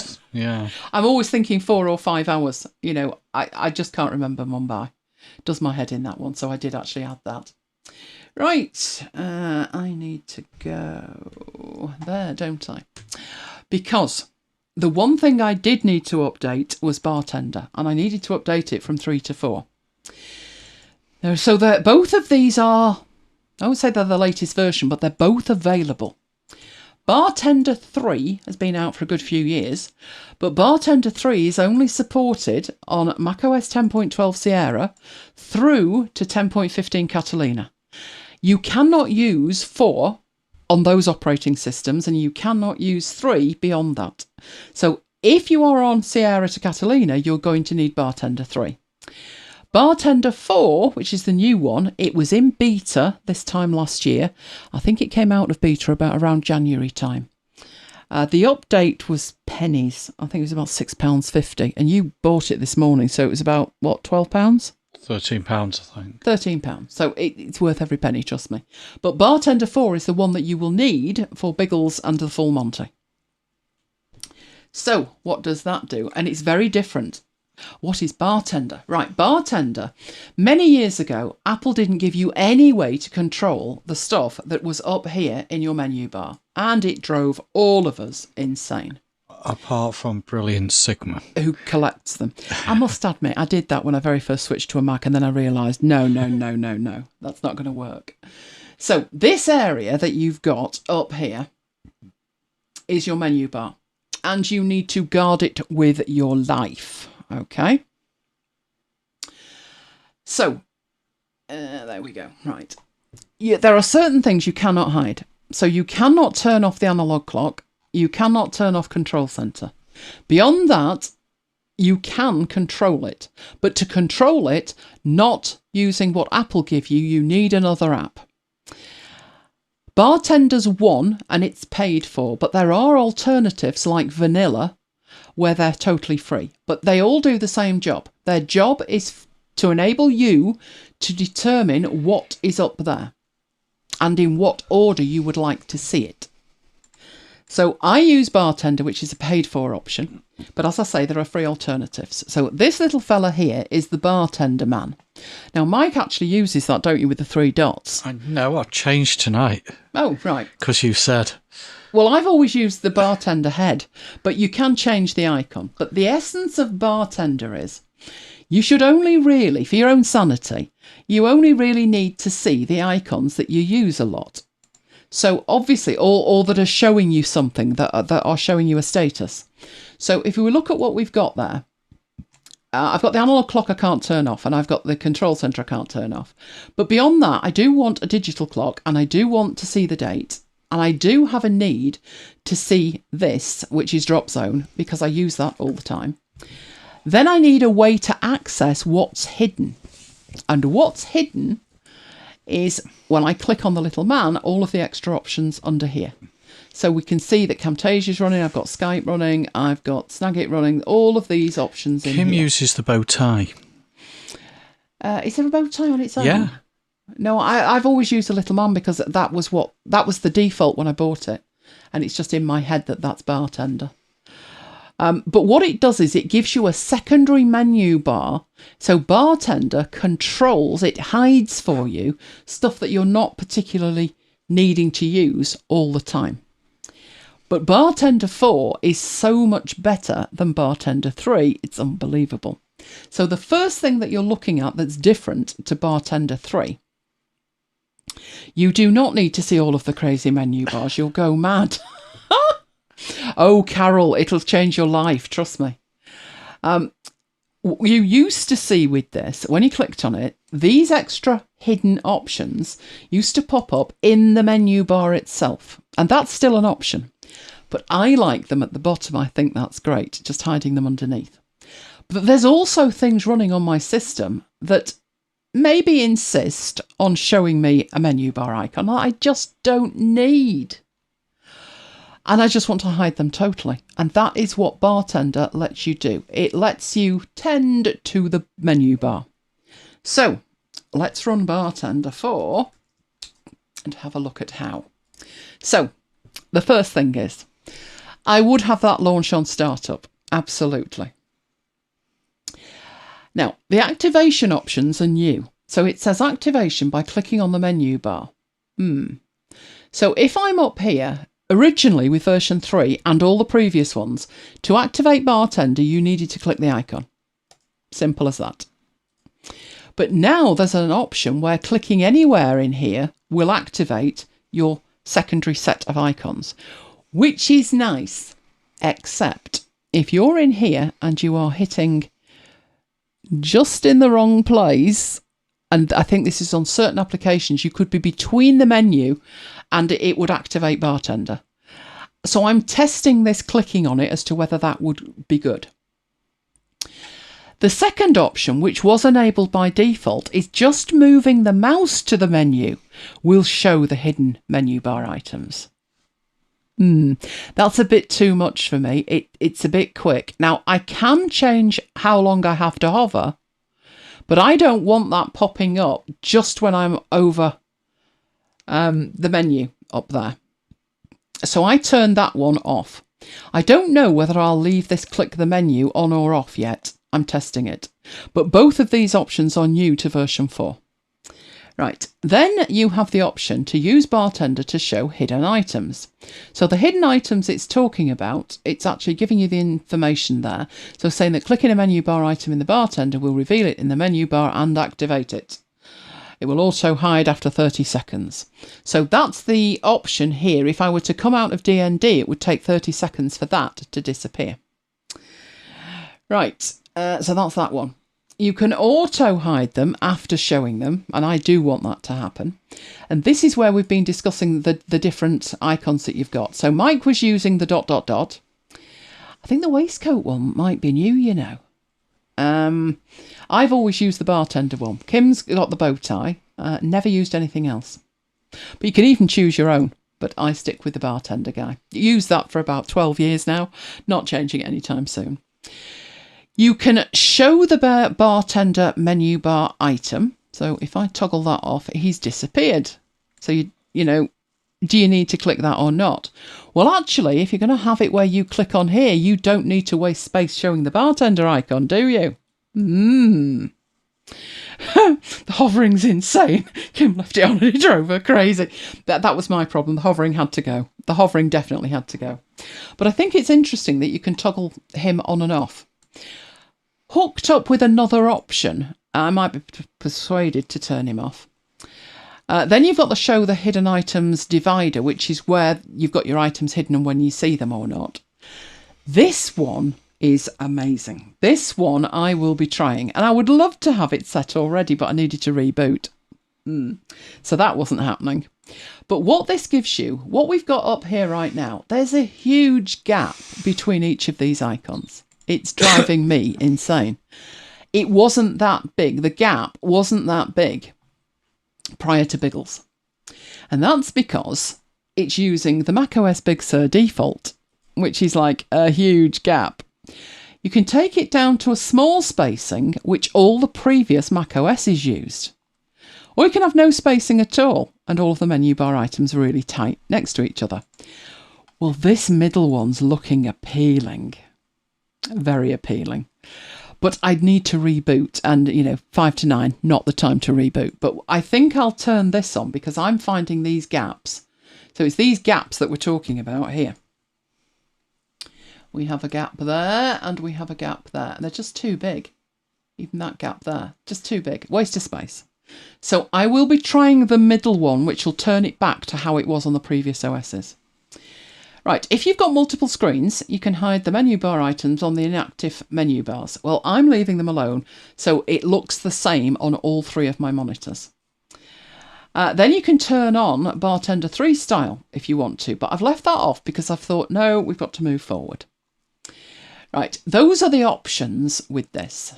Then you've got your menu bar layout. So this is where you actually decide what's going where. And you've got 4 options on here. So this is what you are seeing at the moment. These are the ones that I have specifically dragged on to show the menu bar items. So this one here, which is drop zone, I deliberately added that to there. The next set we've got are the hidden ones. So when we see those is when we click. Or hover and it's driving us crackers, one or the other. And these that you've got in here totally mirror what's in this second section. So just before we started, I'm like, do you know I don't need to see Dropbox often, and I don't need to see Google Drive, and I certainly don't need to see Browser Ninja or Forklift Mini, or even this one, which is Demo Pro. Demo Pro is the application that lets me do this. But I don't need to see an icon for it because I've memorised all the shortcut keys. So what I decided was I'm going to minimise what I see when I open the hidden options by hiding the stuff that I definitely don't want to see. And even looking up here, I don't think I really need to see the Carbon Copy Cloner dashboard. Seeing amphetamine's quite handy to make sure that it's turned on. This is my clipboard extender. Do I ever access my clipboard extender for there? No. So I looked at these and thought, there's an option to get rid of these and put them down here. Because I just don't need to see them. That's drop over, don't need to see that either. Which just makes this so much neater. So much neater. That one can move to that end. So new menu bar items are going to appear on the left-hand side. So when we go up here now, it's even shorter. It's literally just what I need and no more. But obviously that brings with it the next issue. So if I did need to see Google Drive, or I did need to see the Dropbox status, then how do I see them? Because in here, there's no magic trapdoor to get down to the next level. This is our top level. They're shown all the time. The second level is shown when I bring the menu up, but the stuff I've got in level 3, nothing there. I'm not going to be able to get to these, except the fabulous new feature that will enable me to get to any of the things I want. So hold that thought, because I'm going to come up and look at that. But that's what you've got there. So it gives you 3 levels to put all the icons up there. So Carol's 25 could maybe be whittled down to 5. And you'll look at it, Carol, and you'll be like, oh, this is so amazing, because now it's neat and tidy. And you'll be able to book club more and things like that. It makes such a difference. I wouldn't want, I mean, I've seen Mike's, and Mike's has a tendency to kind of meet the menu in the middle, and I can't work like that. It drives me mad. The more that you've got up there giving you feedback, like the Camtasia one saying I'm recording, that's okay. But the more apps you have telling you something, the less you take any notice. That's where I'd be at. Right, you have the next option, which you can show for updates. And what that means is if something is giving you an update, so the battery's saying you're at 10%, right? You can choose to have that flash up here and then go away when it's done. You can even add your own icons that you want to see when there's an update. Again, very, very granular control. What I have enabled here is to follow the Do Not Disturb. And my rationale for that is I will have Do Not Disturb on when I'm recording my screen. And that'll be for tutorials. And I don't want to know that, well, on this case, the battery wouldn't have a problem, but I don't care whether a Wi-Fi network appears or whether Time Machine wants to strut its stuff. Not doing it. So I don't really need that on here. I just need it to follow DND, which is good because if I put DND on, I don't have to come in here and fiddle with 3 separate or more options. They're going to follow Do Not Disturb. So as long as I've got Do Not Disturb on, this lot are going to be silenced, which is fantastic. Right, Daniela's got a question. Just one question. Does Bartender and all the menus down there make a load on the RAM? No, it doesn't make any difference whatsoever. The biggest impact on RAM that I've ever found is Google Chrome, which you look in your activity monitor and it's 80% of this and 90% of that. But no, these things don't make that much difference at all. You'll hardly notice it. In fact, if we look at activity monitor, I have got Bartender open and it's using 0.2 of the CPU. And it's probably not using much in the way of memory either. So 154 meg of 128 gig. So that's I'm fine with that. That's not going to make that much difference at all. Right. Carol says she's left Text Sniper, Fantastical, Keyboard Maestro and TechSoap. I do have Text Sniper in there, but I used a shortcut key all the time. That's how I know it. What else have we got there? Keyboard Maestro I've never had running from there. I've never even had that icon showing. I would have Fantastical if I was using it. That was what I used for the date icon, but I don't anymore. Otherwise that would be there as well. And TechSoap, I used to use TechSoap, but now I use BB Edit and Sublime Text. So I make my own scripts in there. Otherwise, maybe that one will be up there as well. I just don't like that much showing up there at all. And in that vein of don't like much showing up there, we now have hotkeys. I have this hideous hotkey that I do remember, which is all 4 extension keys and the letter B. And that just brings it up. I sometimes use that. If my hands are on the keyboard, I'll use that. And it's also a toggle. So you toggle it on, toggle it off. What have we got in advanced? And then I'll head back. No, there's nothing magical in there. But somewhere in here, in fact, I don't think it actually enables this in here. You have to read the manual for this, so you might have missed it. You might have missed it. In the hotkeys, I have a hotkey, which again, it's not a nice hotkey, but I can remember it, for quick search. What is quick search? Quick search is brand new to version 4. And what quick search will do is, I'll get rid of this. That is how I would be working. And let's say Dropbox has just flashed a message up, or Mike says something about you need to check Dropbox. Right. Dropbox is hidden. So in my Bartender, I'm not checking Dropbox because the icon's hidden. Totally hidden. But this shortcut key that I created brings up what looks like Alfred, only it's not Alfred. It's a special search within Bartender. And I'm looking for Dropbox. And there it is. I press enter, it brings it up and shows me the menu. Oh, how good is that? That icon is hidden, totally hidden. So once I've read it, yeah, everything that I've got in there, that's fine. I can then come out of that. Where are we there? It will stay there for 30 seconds, just in case I've come out of it inadvertently and need to go back into it. But within 30 seconds, the icon will have disappeared.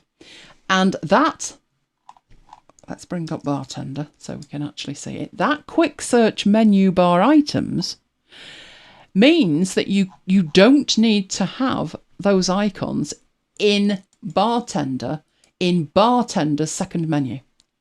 So the top level menu is your menu items. The second level is Bartender's menu items.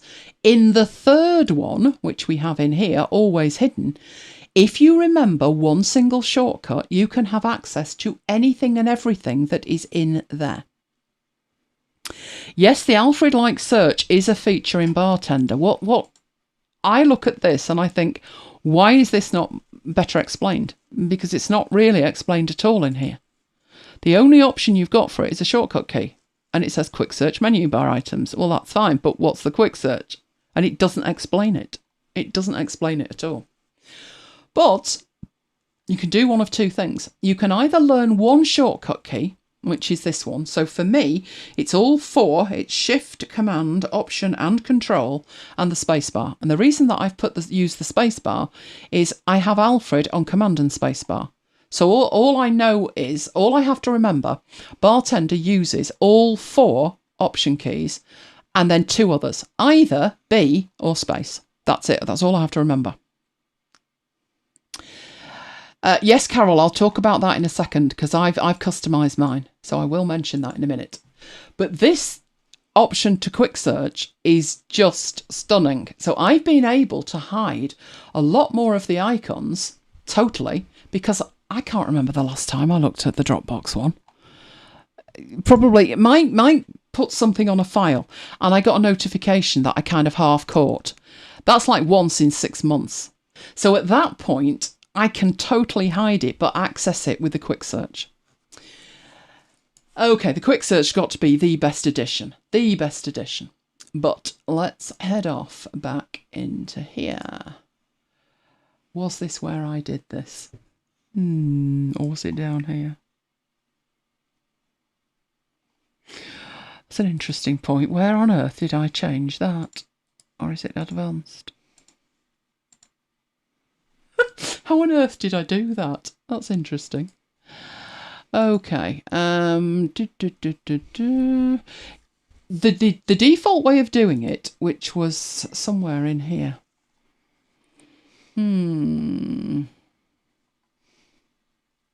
I think I definitely didn't drag it. Was it this one? Was it that one? Let's have a look.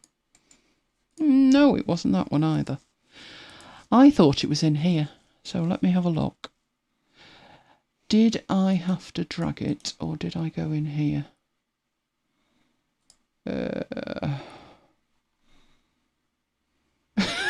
Kim's happy that we went to Biggles so I could explain Bartender. If only I could remember how I had it showing at the side. Did I do it in here? That's all our options. There was an option that I could have it up here, and that is where they show by default. And I'm wondering now where it's disappeared to. Because it's not in here, is it? If I used Alfred to look up Dropbox, would it just open the full Dropbox app? It would. It would. So while the search in here, where I can quick search, which is this, while the search in here, which is the Bartender Quick Finder, is only looking for what's in the menu bar. So if we close this and we look at these, it's even showing you over here what the icons actually look like.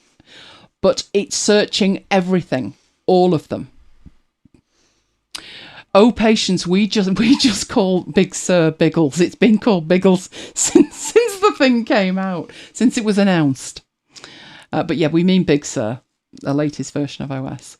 So I think the addition of the search bar is fantastic. All I need to do now is work out where the option was. Did we drag it somewhere? No, I don't think we did we? You can move this around, so you can have that popping up wherever you want. But to do that, you've got to have it in there first. And I must admit, I have totally forgotten where that is. Because I made a change and I don't see the option anymore. I thought it was in here, but no. Surely it's in general. Launch it, click it, move it. Is it that one? Moving the mouse? No, it's not that one.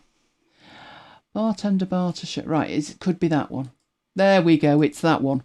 So this third option down on general, bartender bar, use the bartender bar to show the hidden items. So when I click on bartender, it opens it up here, and that's the default. Oh, Patricia likes Biggles better than Big Sur. Well, that's what we thought. We thought Big Sur was such a stupid name. I'm liking Renee's as well. Boggles. Well, I did leave moving to Biggles for a long time, didn't I? So really, it's a matter in here of working out which preferences you particularly want. That has the benefit that everything is shown in here.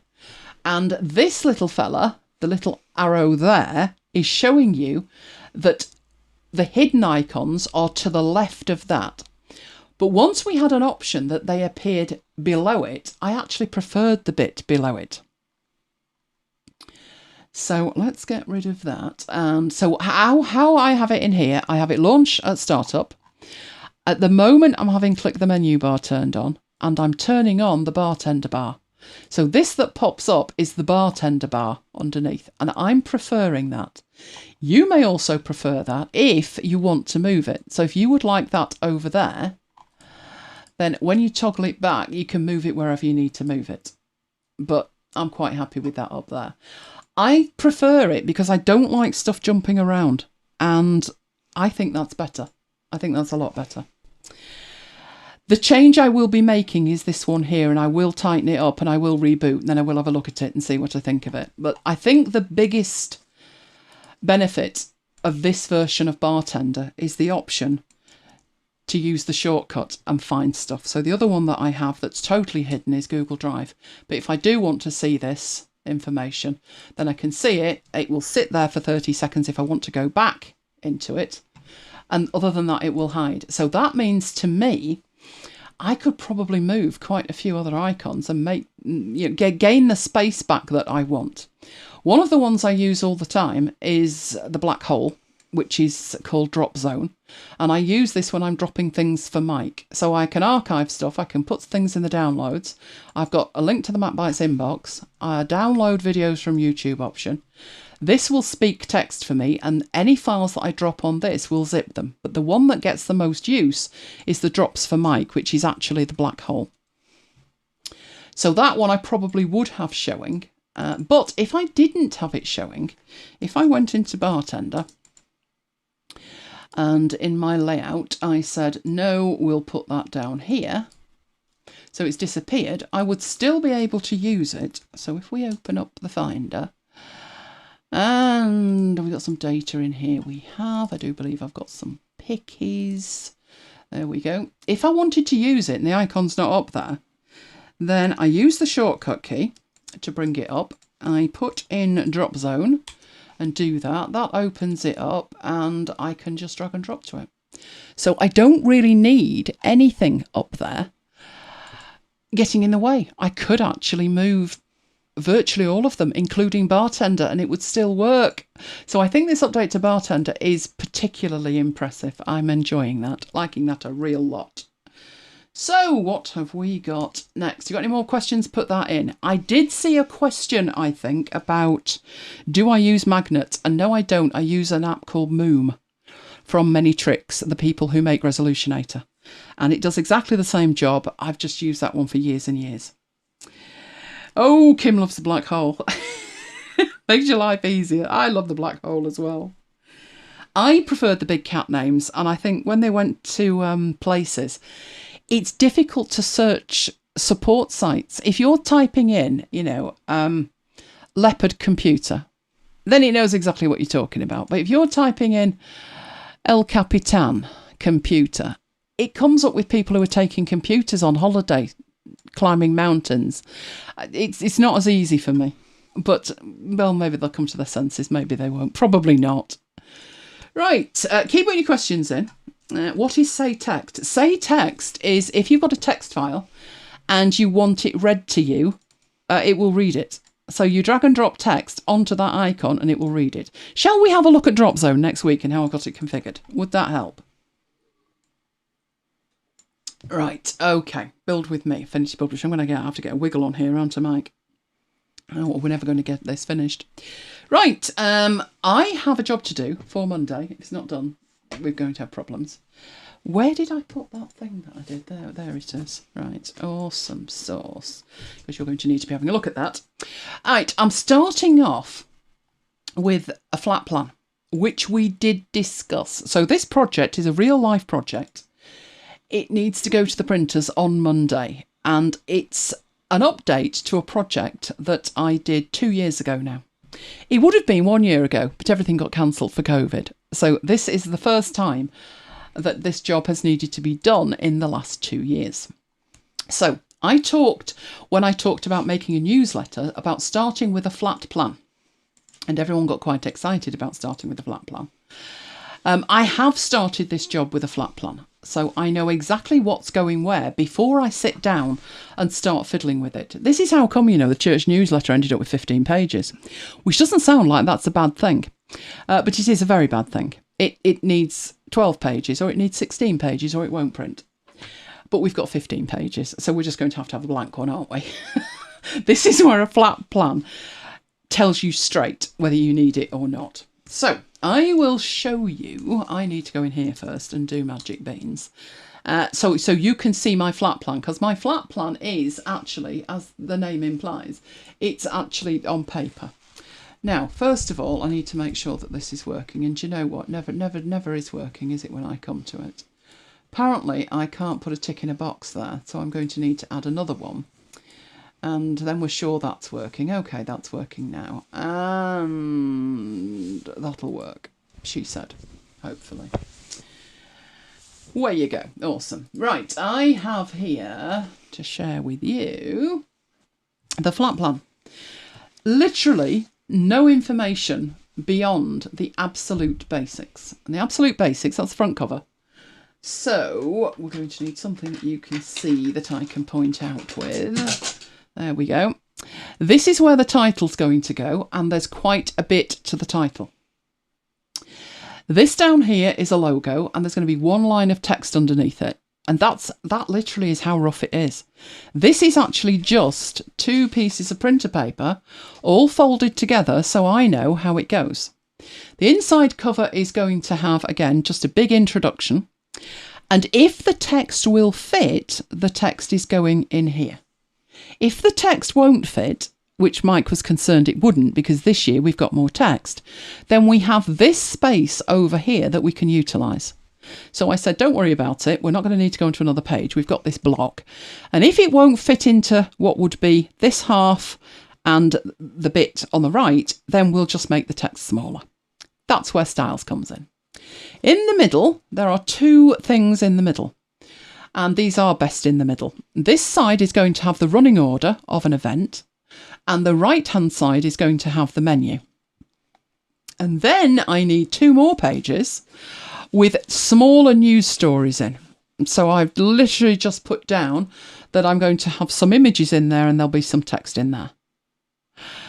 And then on the back, I've got more branding on the back and some text underneath. Now, while that helps me, I don't actually need it, to be honest. I would know that it's 8 pages and I would just put that together. But where it comes in very useful, I'm working with Mike.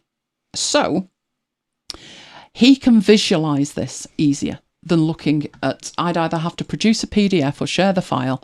It's easier with this. So if Mike wants to say, well, this logo down here, we'll put that at the top. He can do it on here. And what we would do if we were doing that, black is initially what we're going to do. Sometimes I even start in pencil. I actually own a pencil, who knew? But we'd use different colours. And so we would progress through a range of colours for revision 1, revision 2, revision 3 and so forth. Just so I know what's actually going on. It just makes life a little bit easier. The bigger the thing, the number of pages, the more important it is. We did do one of these for some of the Catenium brochures that we did. This is the first thing that's gone to print in about 18 months. So we do have a flat plan for it. So there you go. There's our flat plan. Right, we need to get back to the iMac, don't we? And we need to get into Affinity Publisher. So this was what we had. Let's get to 0 on that. Literally, this is what we had. I'm working through this on the basis of, can I just use this and make some changes? Or 2 years on, are there some features in Affinity Publisher that I need to think about? And things like that. So this is what I would suggest that you do. Don't let Mike do the logo. You'll get a pivot table there instead. Absolutely, I would. What I need to do with this is actually look through it and think, was it done right in the first place? What would I do differently? Is it basically correct? And the answer to this is no. This was thrown together. It was one of these, oh, you can sort that out, can't you? Yeah, the event's in 4 days. And I'm like, well, the printers need 5. We'll have to have it as a rush job. And when things are a rush job, never ends well. So I would do some kind of like work through with this and think what's right and what's wrong with it and what needs to happen with it.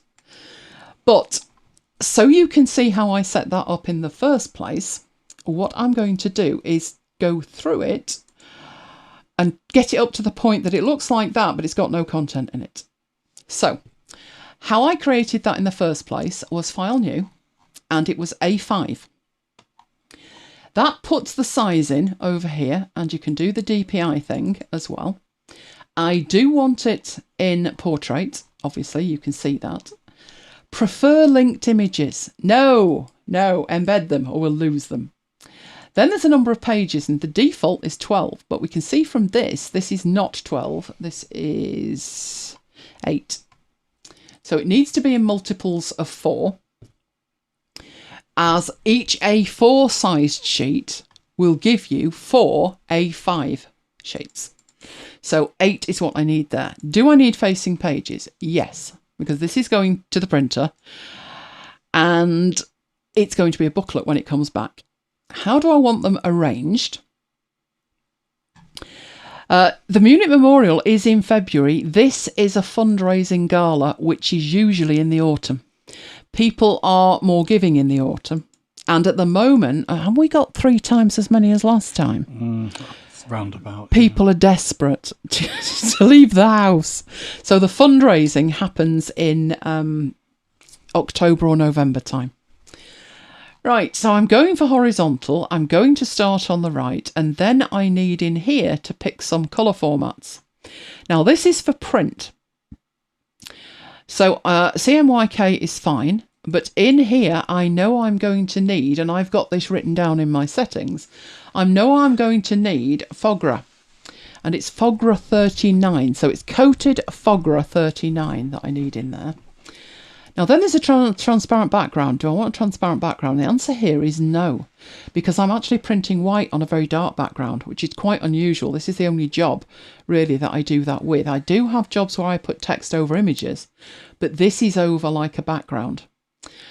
Now the margins, with it being A5, a margin of 17mm is going to be quite big, and I'm not going to do that. So what I'm going to do is hook them all together and put in 10mm. Then unhook them, and the bottom one is going to be 12, just to give it a little bit more space. Is the client Manchester United or is it separate? This is separate. The one we do in February, Manchester United print. It's our brochure, but they send it off to print at their printers. So in here, the only other thing to think about is the bleed, and I'm going to use a standard 3mm bleed. And once I've done that, that's it. I'm ready to go. Now, one option with this job is to say, right, let's completely do it from scratch. How I would make that decision is like how much is wrong with it. But I am ready at that point to go. I do, however, need some other options in here. So, for example, we don't have much in the way of styles, and in the other one, we do. There's also other things that you would need particularly to turn on. So in the view, if we go to baseline grid is turned on, but we would need to actually turn that on elsewhere. So let's get in. Right, it's one of these, isn't it? Baseline, yeah, text. So let's go to text and baseline. No, it's not that one. Where have you put them? Shows turned on, that's what I'm looking for. The manager. So despite the fact it's turned on, you are going to need to use it as well. And as soon as you turn it on, excellent, there you go. I tend to have the grid spacing set to a multiple of 4. So either 4, 8, 16, so forth. So I have that set to 16, which gives me more of a gap here. The rest of this is just playing around with how it looks. So I find that to be really off-putting. It's too liney. So I take that down so it's just there in the background. What it's talking about, the display threshold, is the percentage view that you've got. So as I go into this, you can still see it. But as I get it smaller than 70%, it disappears. And that's because if you take it down and down and down, if you had that on something silly like 10, all you can see are the lines. So 70 is probably about right for that, or 75, wherever. I'm happy with that. So I've got a baseline grid on there. The content, the text-based content, I've got in a text file. And I've also got new photos for this year. So the question I would have at this point, if I'm starting from scratch, that's a good place to start from with that file. But I need to go through this and do some kind of audit on it to start with. For instance, when I look at what I've got this year, so let's have a look at what we've got this year. This is what I've been given by Mike. That wasn't there. I added that. So what I've got from Mike is a text file with the text in it. And I've got some artwork and images. So I would first of all go through these images, and looking at these, they're not in there from last year.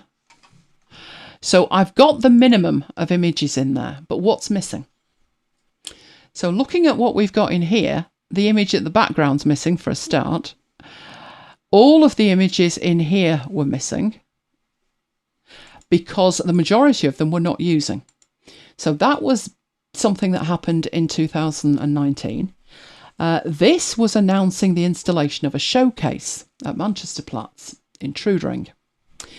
If we go in here, that was it 2019, February, when they actually dug out the foundation for it? I think it was, wasn't it? Yes, it was. We have a photo of that, but what that was announcing has actually been built. So we've now got a photograph of what it actually looks like. Last time they were putting the foundations in. So I've got that image, but there's quite a few images that I don't have.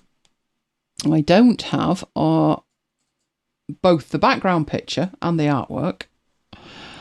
And this one is the same artwork that I don't have there. In fact, it doesn't have a background on it, does it? So I'd have to make a decision. Now, what I did was use a new feature that came in February this year, which was, we have options in the document, we have managers. And one of the things in here, and it's been here a while, is the resource manager. The resource manager shows you all of the resources in the document, and it tells you the status of them. So all of them are okay. They are all embedded. It shows you what page they're on. It gives you the size. It shows you the DPI, and it even shows you the type. I wonder where... I don't know where that one is, you know. Page 6. Are you? Are you on page 6? I wasn't aware you were on page 6. You might be on page 6. Right. But those are the images that we've got. Now, you have the option from here to make them linked. So any of these images or all of these images, you can select them and you can hit Make Linked. And that will export these images and put them in a folder that you would then need to transfer with the file.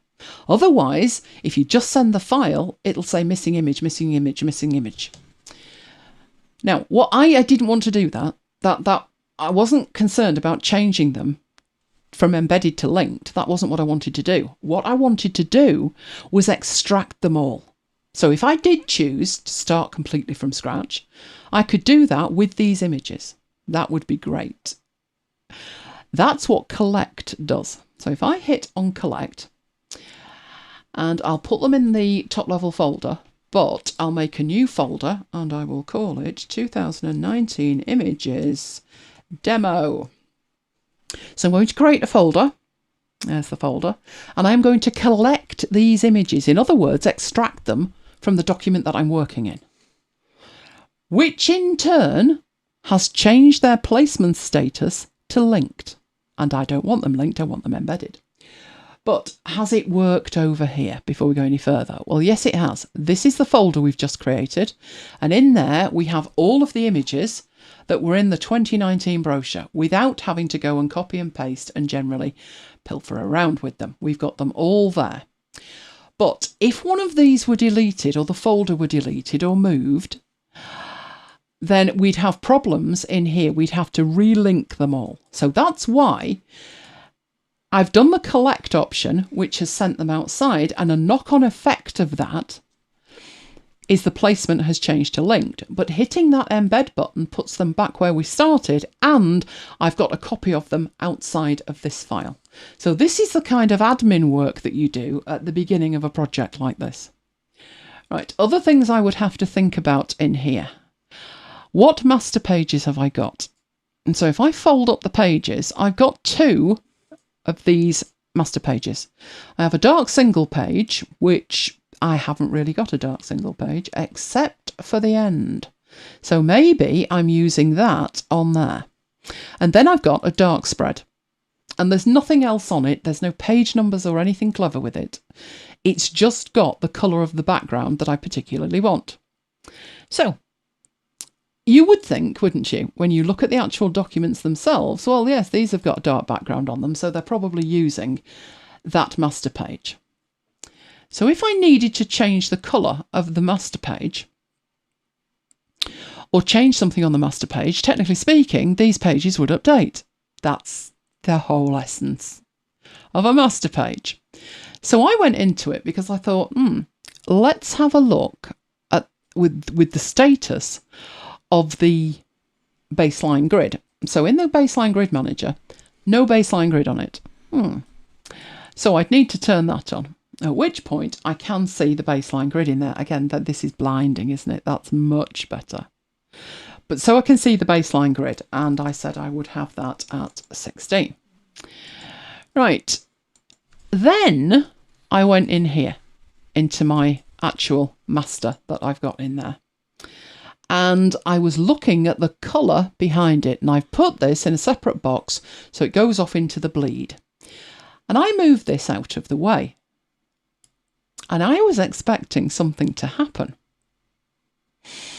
which should be, surely it would disappear from here.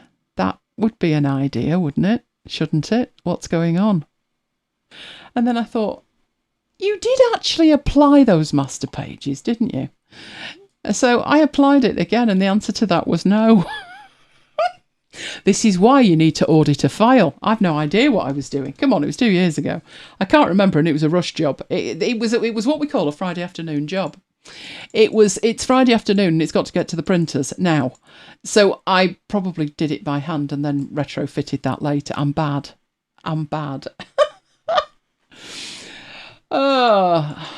Brilliant Sigma says, why print black on white paper?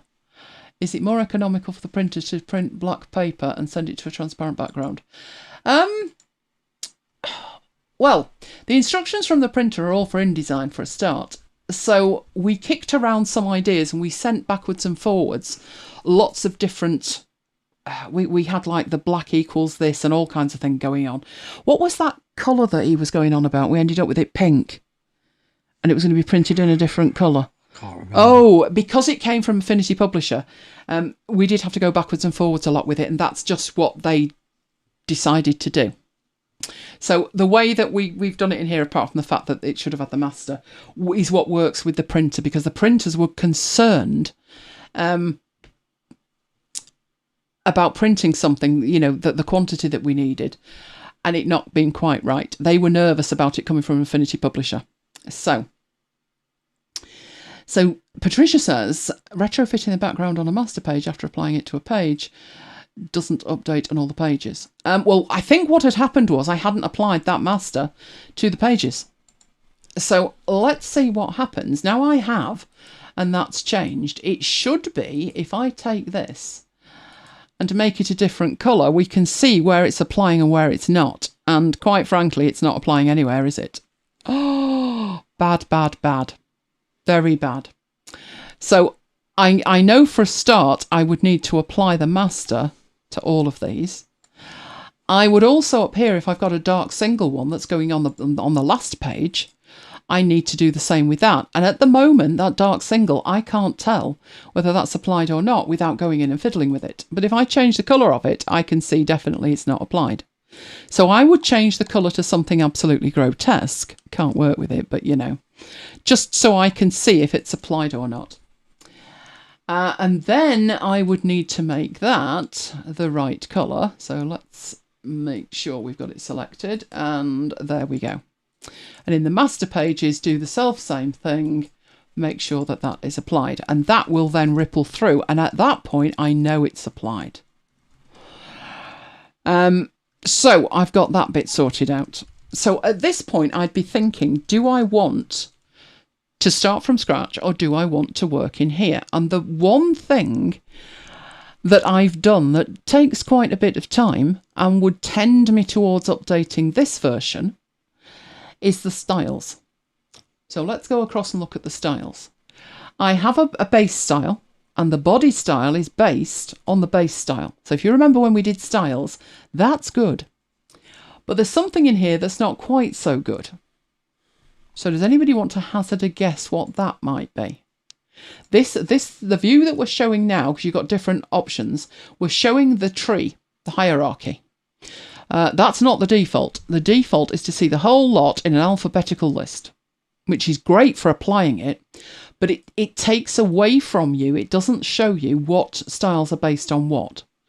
So I am trying to show you all the styles that matter. So if you can look at those styles, what's wrong with it? Now, it might be wrong with it, or it might not be wrong with it. It's going to depend. So I wouldn't say this is something that's absolutely wrong with it. It depends. But it's certainly something that, coming back and revisiting it 2 years later, the one thing you don't have time for when you're creating this kind of stuff on a Friday afternoon print job is to make sure that the styles are nested correctly. It's just make a style, it'll do.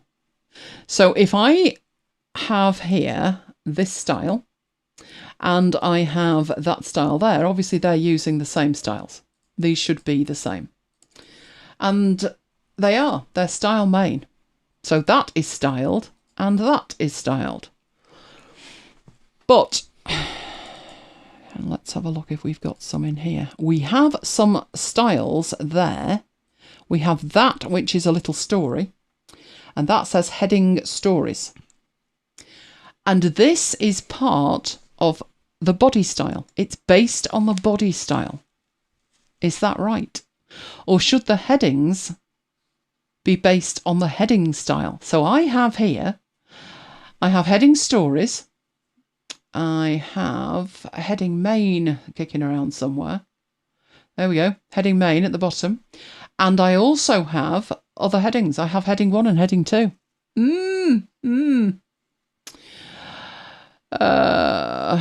Yes, Patricia, I did. Does retrofitting the background on a master page after applying it to a page, does it update all the pages? Yes, it does. But what had happened here was the master pages hadn't actually been applied. So I'd created them and then not applied them.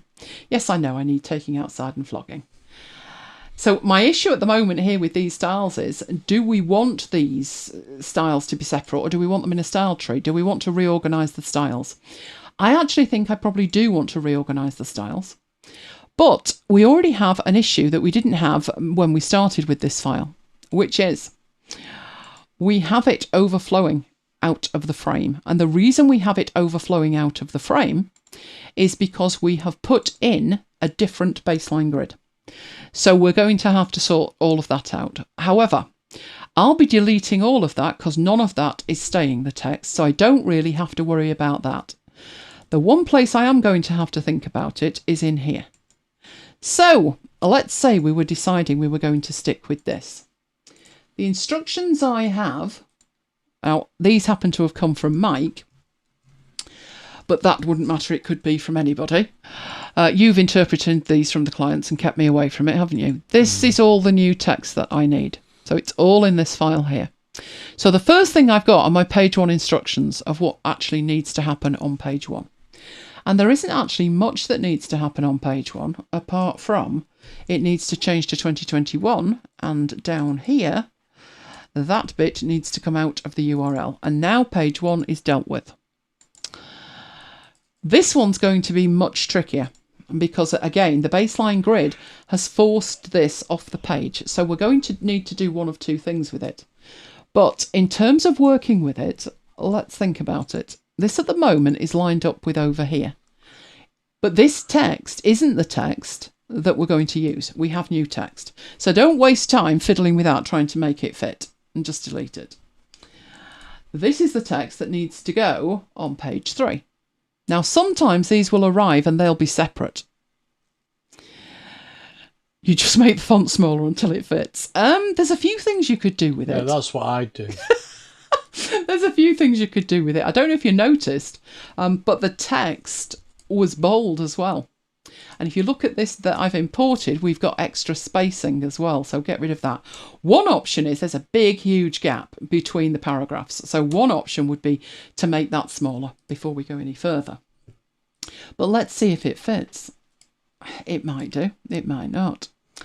Right. It's showing us here that we can either turn on the overflow and actually see it or not. So we probably do need to see the overflow. How bad actually is that? So if we do this and we draw that, it will show us how bad that is. It's not that bad, but we definitely need to lose these.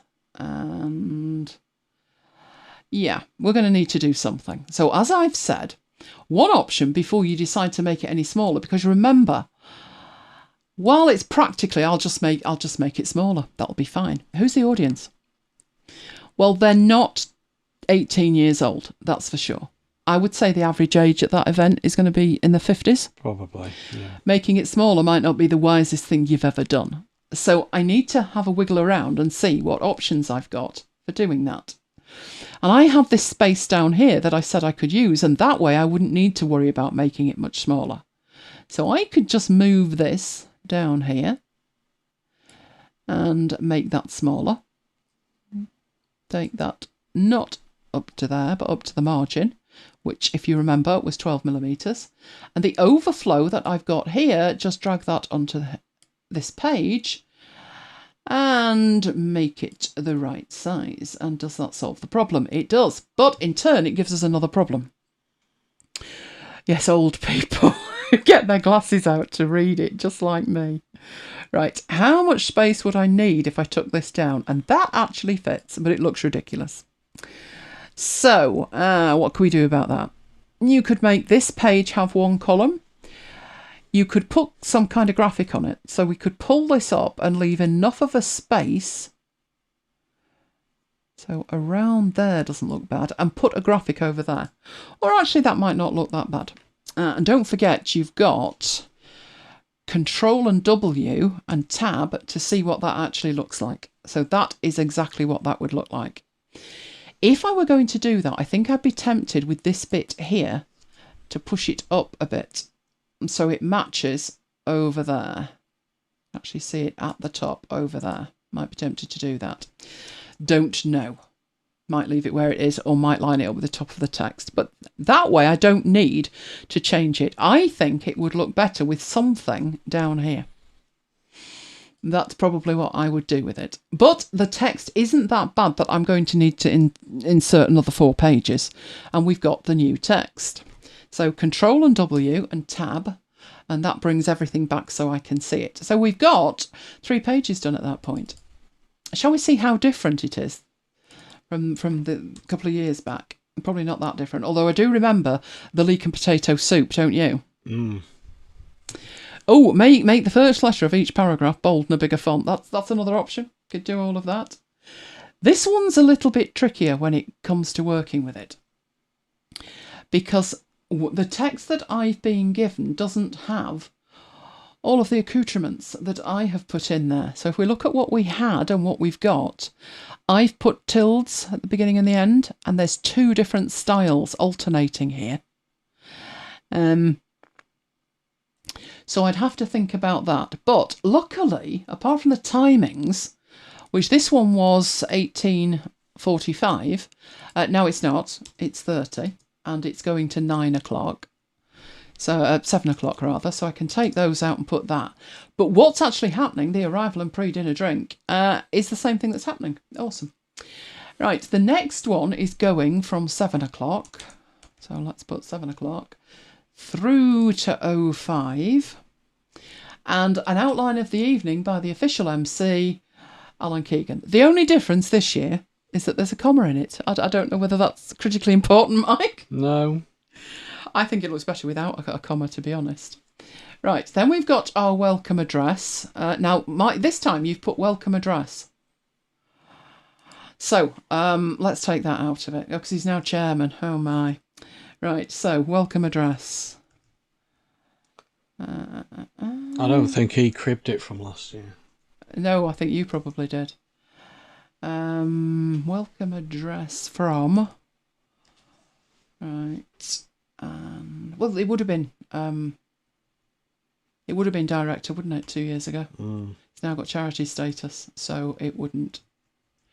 Oh, hang on, we don't want that. Let's get rid of that properly and move back. Right, and there he is chairman. Right, and then we've got the actual dinner. So what we have in this time. In fact, does this actually match? Let's have a look. Dinner is 7:20.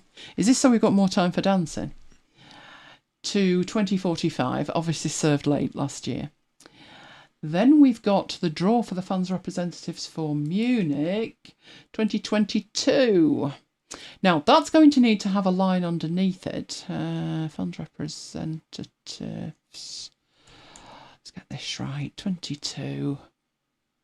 And now it's got more text in it. So the funds representatives are 2 people who will win a raffle, and then they will travel to Munich for the event. But that event has been sponsored, so we need to put something underneath. So I'm going to put that in with a shift enter, so it doesn't have any gap between it. And that has been kindly sponsored by, and who are they? Headley Media Limited. Have we heard of them? Yeah. Oh, I haven't. Right. Headley as in Leeds? No, it's Headingley. Oh, right. No, nearly. Okay. Right. Turns out this year we've got a whole lot more to get in. So we can see that the text has already overrun. I think I'm going to have to change the spacing on all of that. But luckily, I should be able to change the spacing with the styles on that rather than anything else. Can we make dinner a bit later? You won't be there in time. I think with the dinner, so many dinners we go to, they overrun, don't they? With them serving them. So what I'd be looking to do with this is the body event style. We go in and have a look at it. What do we have in the way of spacing? So we've got a font size of 13. Do we need that any smaller? Well, it's going to depend, isn't it? Let's have a look what we've got down in our paragraphs. Nothing to concern us with there. It could be pulling this through from somewhere. So we've got overrides and things going on here. Let's have a look with the space after. Let's have a look if we take some away. Not up, down, down, down, down. We take that down to something. That must be coming from somewhere else. So I'll have to have a look at that. Let's come out of there. But that's what I'd be thinking of doing with it, because there's so much more to get in. It's not an option to go onto another page. So what else could I do?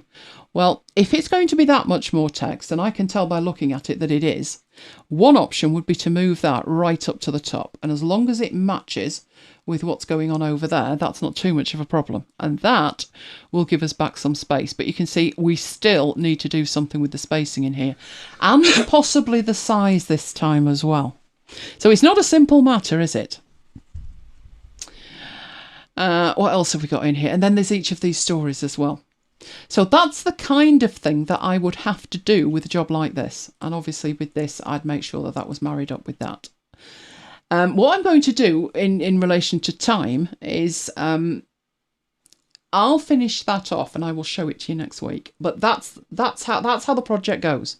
First thing I do is make another copy. In terms of start completely from scratch. And then once I've got that, I go back to this and I see, could it be updated, or would it be better if I started again? I have already got all the styles in here, and I know that this one's set up to print properly.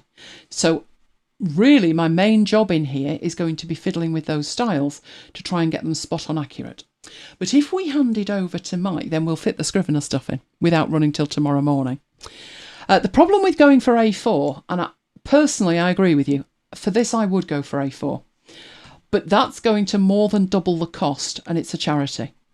So they need to get it in as inexpensively as possible. Last year we did a coated cover and an inner page, didn't we? And this year we need more copies this year. So we're going to go, we're going to keep it the size that it was, which was A5. But I think it would be nice if it was A4. I think it would look more impressive on the tables. But you are talking about doubling the price, more than doubling the price. And they have considerations in terms of money. But I'm going to save that because I don't want to lose all of that. And I have got some freebies for you. Oh, have I got freebies for you. You could use some of these this week and get ready for what we've got for next week. But I found one of these on a web page and I thought, that's for the Mac. Do you do them for iPad and iPhone? And yes. So Mike will paste in a whole range of links, but what I've actually got for you is 9 books from Apple themselves that you can read in Apple Books, 3 for each version of the iWork apps. So that's numbers for the Mac. There is another one that is numbers for the iPad, and then there is numbers for the iPhone. So once I'd got those, and these are bang up to date, they've got all of the new features in them. There's also pages for the Mac. Notice the icon, much improved. There is pages for iPad and there is pages for iPhone. I really wish there was a stylus for iPhone. And of course there's Keynote for the Mac, for the iPad and for the iPhone. So they've been around a while. They are what Apple call the manuals, but they don't push them particularly at all. And the other thing is, they are completely up to date, which very few other guides are going to be that up to date. But there you go, 9 freebies this week, 9 of them. Right, Mike's doing the data model today. Mike's still pasting. Yeah. He's still pasting links in, but when he's pasted the links in, he'll be doing the data model.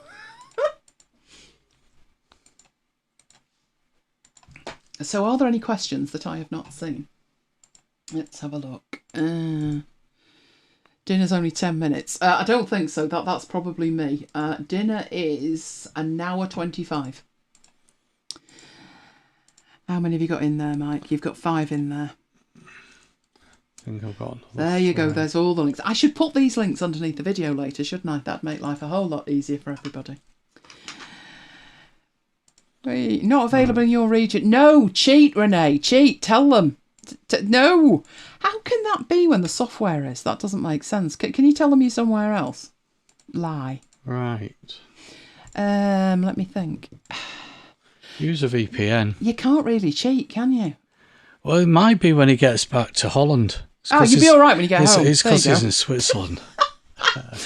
Hope so. Right, so are we ready for you, Mike? Yeah, let me just press record. Mike's going to sort himself out and tell me when he's ready. Right, I'm ready. Right, let's see if that works. Have we got it? Oh, we're not looking at his desktop. That's always good news, isn't it, Mike? I can give you desktop. A sneak peek. No, it's fine, Mike. Leave it alone. Leave it alone. All icony. Right, shall I start? Yes. Okay. I've taught loads over the last few weeks, if not months, about the data model.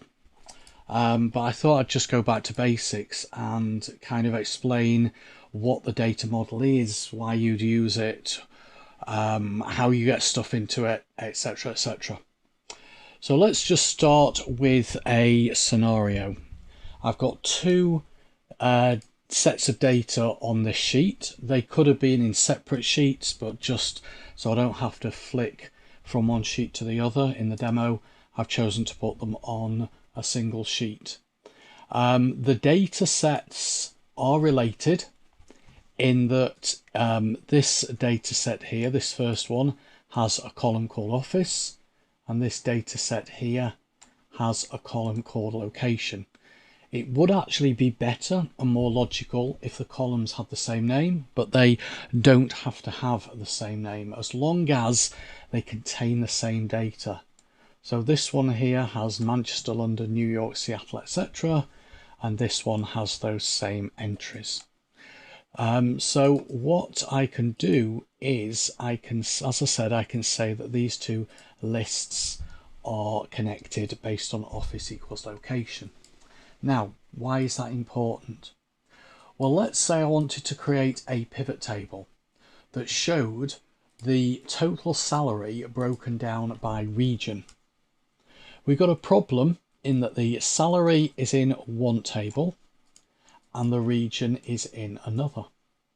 Or I wanted to know the total salary per manager. So what is the budget for each manager in terms of the salary? Again, same problem. Salaries in one table, managers in another. Or what if I wanted to count how many employees were in each region? So I could count the surnames. So surname and region are in separate tables. One way to resolve that would be to add extra columns into this table here. So I could add a column here that says region, and then use a VLOOKUP to grab the region of each employee. So equals VLOOKUP, or I could use XLOOKUP, but look up the Office. That is going to be my lookup region or table array, as it's called, and I'll need to make that absolute. Oops, hit the wrong key there. F4. That's better. And the answer is coming from the second column, and it's got to be an exact match. So once I've done that, copy that down, and I get the region for each person.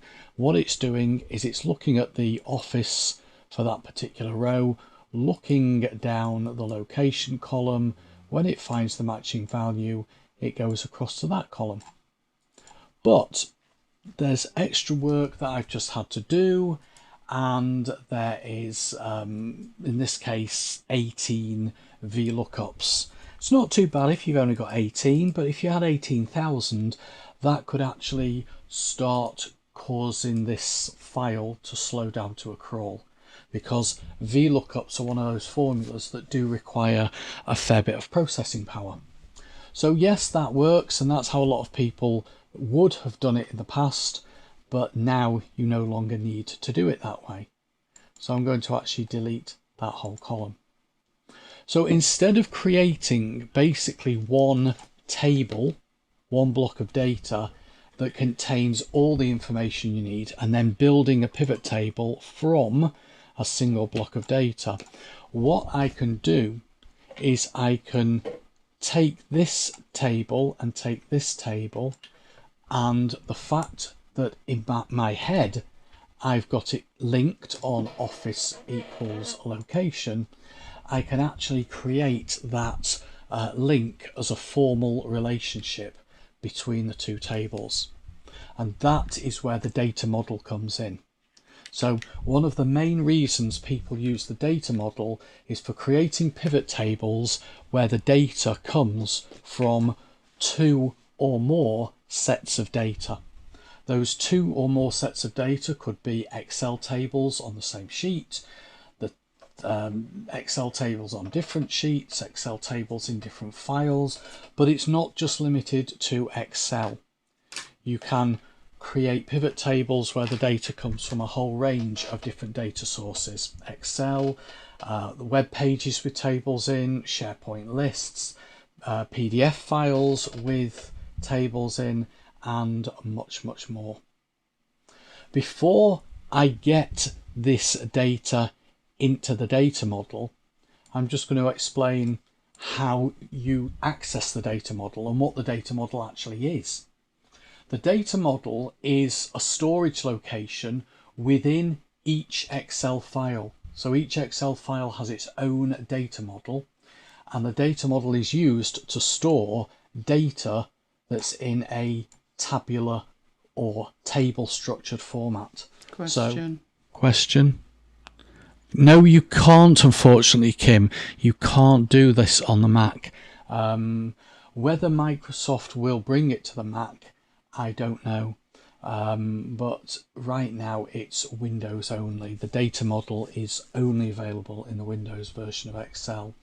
There actually used to be an alternative way to connect two tables together without using VLOOKUP, and Microsoft stripped that out of the Mac version as well. So unfortunately, yeah, your options are limited. The data model is used for storing tabular or table structured data.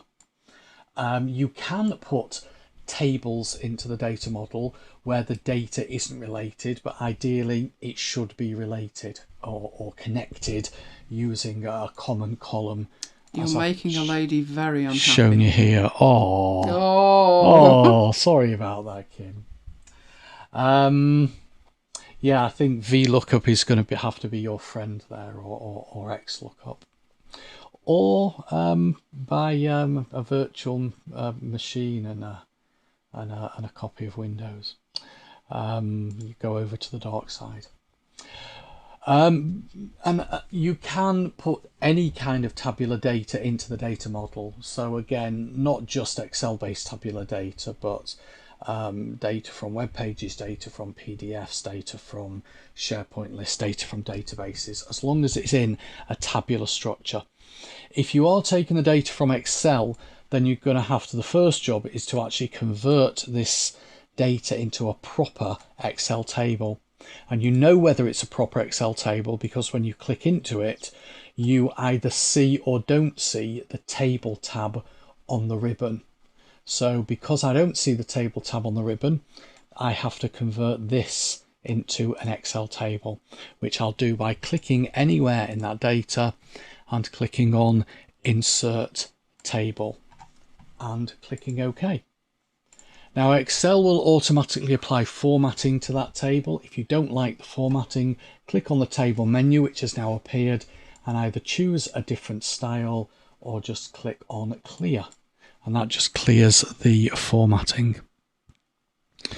Okay, and then over here we can do exactly the same thing. So click in this data and select Insert Table, click OK. And I'll clear the formatting on that table as well. Don't have to clear the formatting, I just wanted to put the formatting back to how it was. You'll notice that I've highlighted a number of rows in yellow. That's really just to indicate there is a relationship. So there are 3 rows in this table that are related to this one row here, because we are connecting on a location equals office. In the same way, if I was to highlight Seattle, let's just choose a different color for that, then that one row is related to that row and that row and that row. I've missed a row out. No, I haven't. Yes, I have. That row and so on.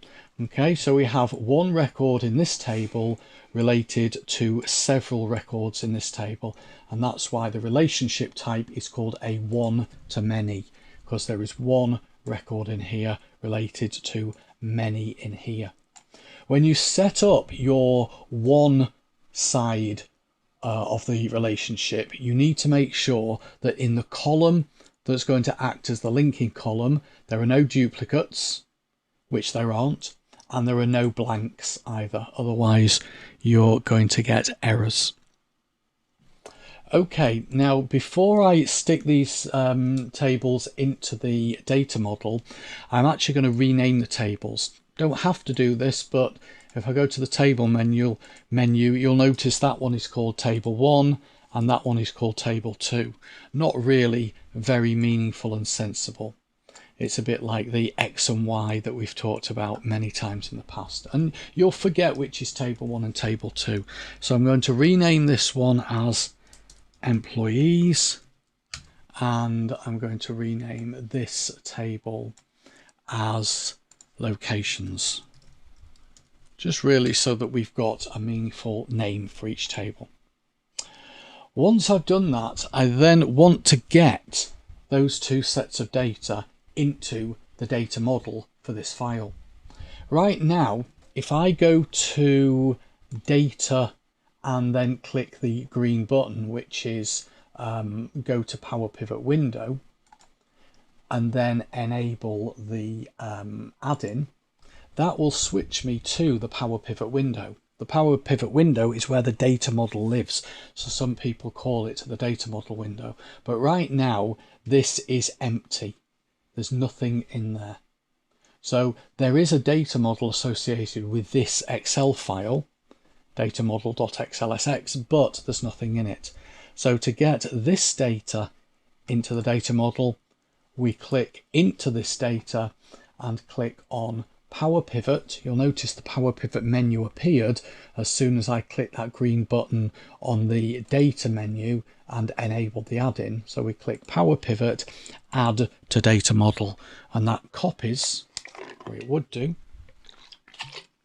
What's it say? Can't save the changes. Okay. Let's save this. Close this down. Oh, no, it's not closing down for me. Oh, it looks like it's crashed on me. Right. I am going to save the file. Click OK to switch to Power Pivot. Come on. Okay, save the file. Try closing it down. Go away.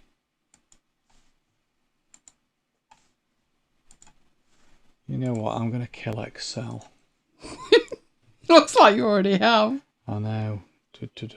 Devices, keyboard, Alt Control Delete. Task Manager. I think I saved it. Now is not the time to discover you didn't do. Yeah, well, I couldn't get out of it, could I? No, because you broke your toys. Yeah. Yeah, I did save it. Right, should we try it again? So, Power Pivot, add to data model. I seem to now have a very unstable version of Excel, but that's probably because I'm on the insider track and it just got updated. Be all right tomorrow. Yeah. Anyway, that has now worked. It's now added the data into the data model. Down at the bottom, we've got the name of the table, and then I want to do the same thing for this. So Power Pivot, add to data model. If you wanted to add data from outside of Excel to the data model, you go to Data, Get Data, choose where the data is coming from, and then once you've told it where the data is coming from, there's a little tick box in the dialog box that says Add to Data Model. So that's how you can get the data into the data model where the data lives outside of Excel. But if I go back into the data model, Power Pivot, Manage, Then I need to go to the diagram view button up here and create a relationship. So I identify the two columns that are going to be used for the link and just drag my mouse from one to the other. And that creates a relationship. And the one and the asterisk indicate the one and many sides, as I talked through before. So at this point, I can then create my pivot table. So find a blank cell, go to Insert, choose Pivot Table from Data Model, so that it knows that you're using the data model as the data source. Tell it where you want to put the pivot table, and then it lists all the tables from the data model. And then you just expand these table names to reveal the column headings from within them. So if I drag region and drop that into rows, and then I drag salary and drop that into values, I now have a total salary broken down by region. Let's just create another one. Insert pivot table from data model. And this time I will drag the manager name into rows, and then I will drag the salary into values. So I now get the total salary bill or total salary budget for each manager. As I said, that's what I wanted to do right at the beginning. Okay. So that is an overview of the data model. I'm going to stop there. Hand back to you. Right, okay. I thought I would just show patients what it looks like. I mean, pretty much it's going to be similar to yours. Using Windows and how my Windows app is set up. So let's switch to that. This is my VM, which is Windows 10, the Office 365 business version. I can take that full screen on the Mac, and then it's Windows on a Mac. Weird thing is, when you take it full screen, if you notice, Mike, it blacks out all the other windows. So you might as well not have the other windows. It just goes crazy with it. But my Windows setup, when it feels like working, there we go, has all of the Office apps on it. My most used one on Windows is Publisher for the church who refused point blank to move. So have to check the newsletter in Publisher. I've also got the Affinity apps installed, all three of those. The browsers that I use haven't configured Vivaldi yet, which is strange, but I've got Notion on there, and Scrivener, Sublime Text, and Snagit, and Simple Note, and then I have two services that have my files on them. So this one is Google Drive, and that one is Dropbox. And other than that, I don't want to see anything on my Windows box, so it doesn't even have the time on it or anything like that. But whatever I wanted to use on there, let's see if I can find the newsletter from this week. Oh, that's really useful, isn't it? It's put it up on the other screen. Actually, I've now got 3 Windows screens. I didn't know it did that, Mike. No. Nobody told me it did that. So that's why it's blanked the other screens out, because look, it's trying to bring this on here, poor thing. It might be able to find that, I don't know. What was yesterday's? No, you can't find it, can you? Because I moved it. But let's go and find one. Let's go open. I know that's where it was yesterday, but that's not where it is today, is it? Because I moved it. Oh, you're not going to let me do it. Or do I have to go through? Can't you just... No, you probably can't, can you? Right, the way I would probably do this, seeing as though it's got itself upset, is it would be on Google Drive, and it would be in my Our Parishes. Good job all my files are organised, isn't it? It would be in newsletters. 2021. Let's do the date modified thing, and there it is. That's the PDF. So this is Sunday's newsletter. And it's amazing to me that I can do this on a Mac. It never ceases to amaze me. Even though I've been doing this for 14 years, I still find it absolutely stunning. And I've not done the full screen thing before, so I had no idea that I can actually run Windows on 3 screens on my Mac. But of course, everything that you see happening here isn't going to work on the M1 Macs in the future, which is the problem, which is why I'm clinging on to this machine. I can see the day when I retire it, but it'll be retired and move to one side or the other. It won't be retired, because otherwise I'm not going to be able to run Windows. But yes, at the moment, that's what I do. I run it like this. I don't run it full screen like that. That way I've got my 2 monitors, one on either side, that are they've still got the Mac stuff on. So I don't take it full screen. But other than that, I think it is an option whether you take it full screen or not if it uses all the monitors. But it works fantastically. So if you've got Acrobat and it's on Windows, stick with it. Stick with it. Right, I will shut that down and you will see it will very quickly shut down.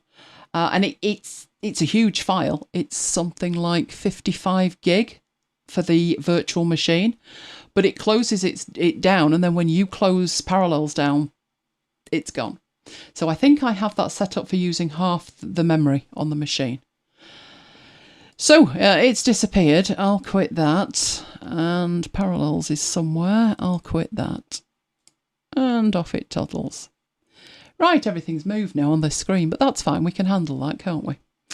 Okay, let's get back into there. And we were going there. That's where we were going. Oh, and I've got a dot on there, and I shouldn't have a dot on it. I should never have a dot on it. So let's get rid of the dot and try that again. There we go. So we are starting to look at compile shortly, but there was a few automations. So I thought, let's get on to compile, I thought. And then I thought, oh, there's automations. So I'm going to show you a handful of automations that Scrivener has embedded that you can use prior to finishing the work. In fact, you could use this at the start of the work. It depends what kind of automations you're trying to do. But to me, these are automations. If Scrivener couldn't do these things automatically, you would have to do them manually. And then I will do a very basic compile and show you the components of compile before we deep dive it over the next 3 to 4 weeks with all the different things that it can do. Right, let me catch up on here. Patience has got the Windows version of Affinity. I've got all the versions of Affinity. I've even bought them more than once, some of them, just because. If you are creating PDFs, the Mac can create PDFs. If you are using PDFs, if you want to mark them up, then we did a show that included, because Renee wanted to do it, PDF Expert, which is very, very good. Right, okay, so let's head off and have a look at that. So, Scrivener automations. Right, this one's real, and it will take us through to compile as well. But I thought I'd start off with a table of contents. So what we're looking at is an episode of MacBites. Right, this is all the stuff for MacBites. And if we look at any one of these, in the notes over here, we've got the notes, the show notes. So when we compile this, we want to compile it in different ways. One way, we just want the notes. The other way, we want what we've put in here. But we have contents and it's blank. And we do use that. So what that normally looks like is something like that. Now, if we couldn't automate this, you would have to do it by hand. And that way madness lies. Another thing that you would have an issue with is where we've got this $P, that's a placeholder for the page number when it's compiled. We wouldn't know what page number each bit of this was going to. And there's a few reasons why not. One reason why not is it's going to depend, isn't it, on when you're outputting it. So it's going to have a different page number if it's A5 to A4. It's going to have a different page number if the font's a different size. So what you're doing is, with this method, you're saying, when you've compiled it, when you've worked out how many pages you need, just stick the page number at the bottom. Okay? I will get Mike onto that in terms of asking an admin for an invite. Shouldn't need it. Should just automatically go through. But we'll sort Mike out when he's come back. I think he's taking the dog outside. So this is just a placeholder, just to tell you that however you compile it, it will stick a page number in. In terms of what you can do with this in Scrivener, you can actually click on these and it will actually take you to them. So let's have a look at the Siri bit. If I click on that, it actually shows me the Siri bit. So it can be used internally as well.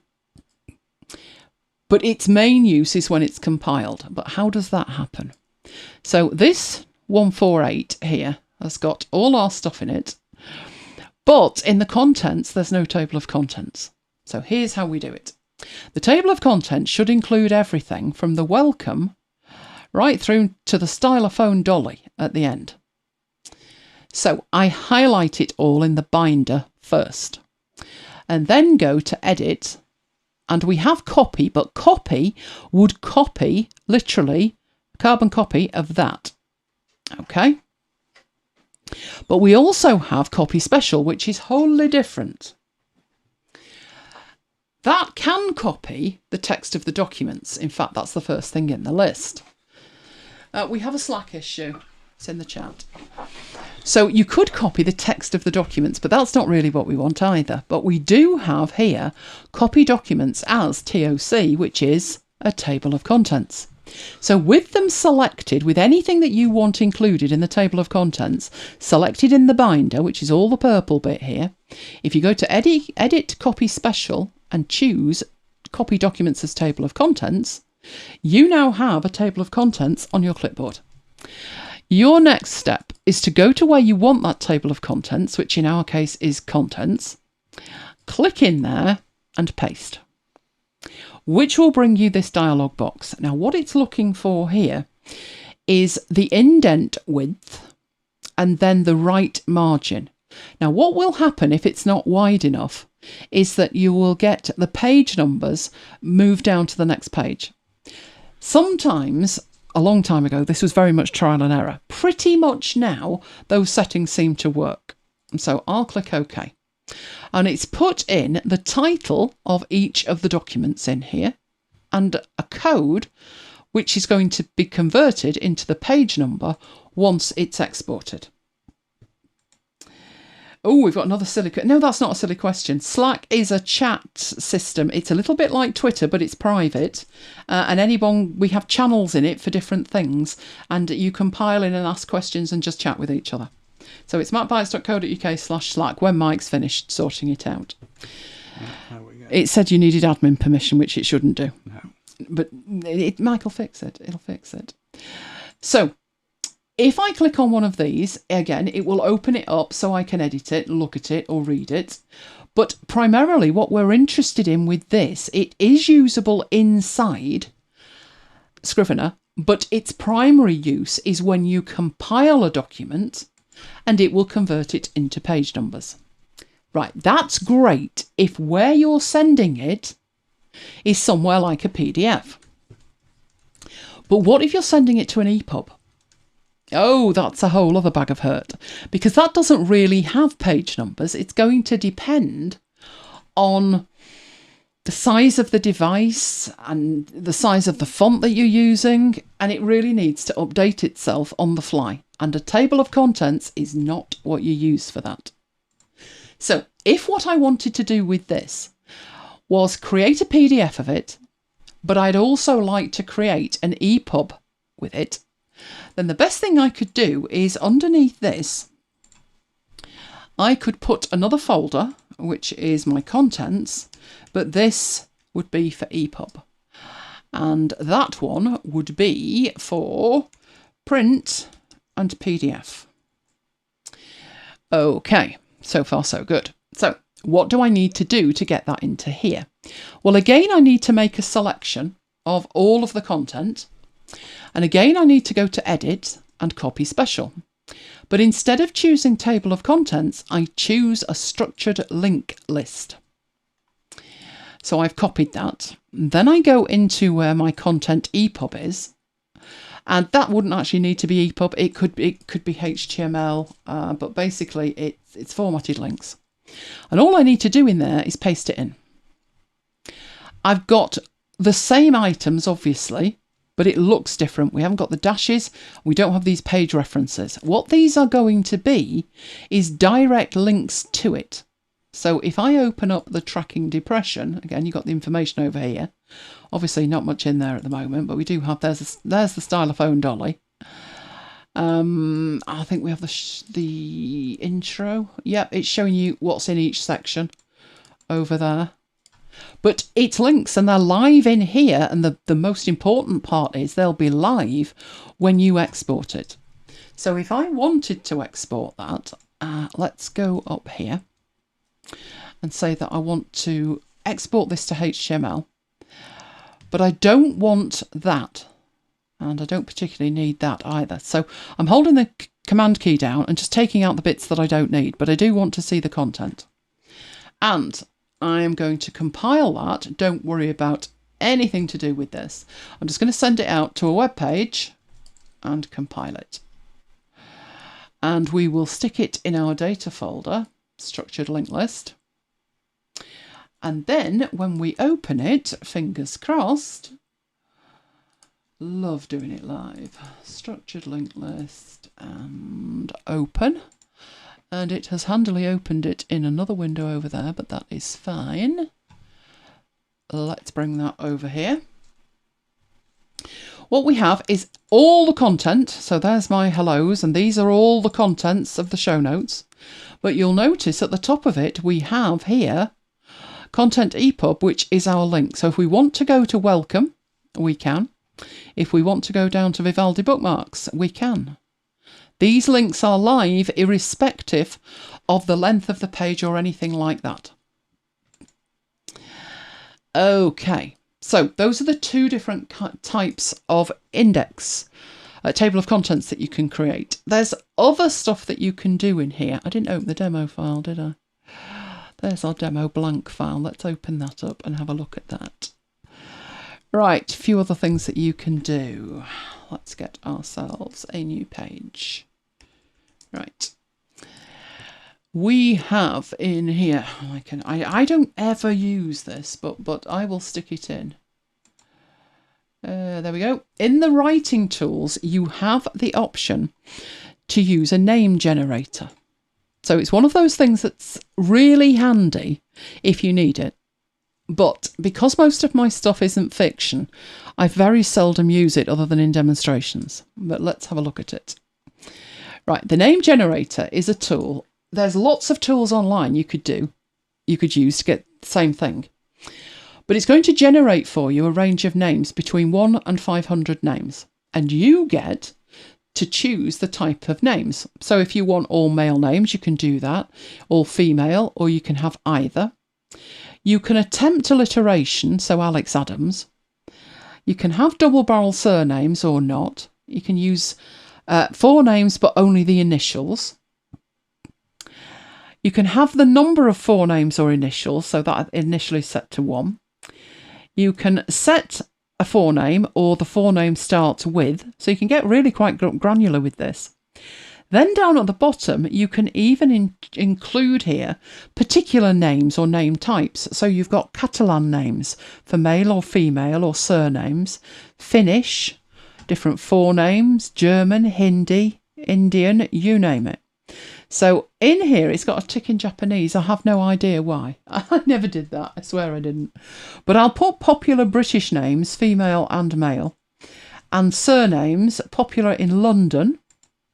I do recall a story about EastEnders. When they were casting EastEnders back in 1985, they got the names, like the Fowlers, from gravestones in church graveyards in London. To make sure they were accurate, they went round and that's where all the names came from. So I've also got popular US names. What else have I got? Spanish surnames. I'm not going to need that. So I'm going to get rid of those and just set that up however you want it.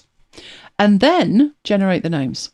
And straight away you get in here a whole range of names. Now, it might be that you are looking for a cast of thousands and you do want 50 or 100 or whatever.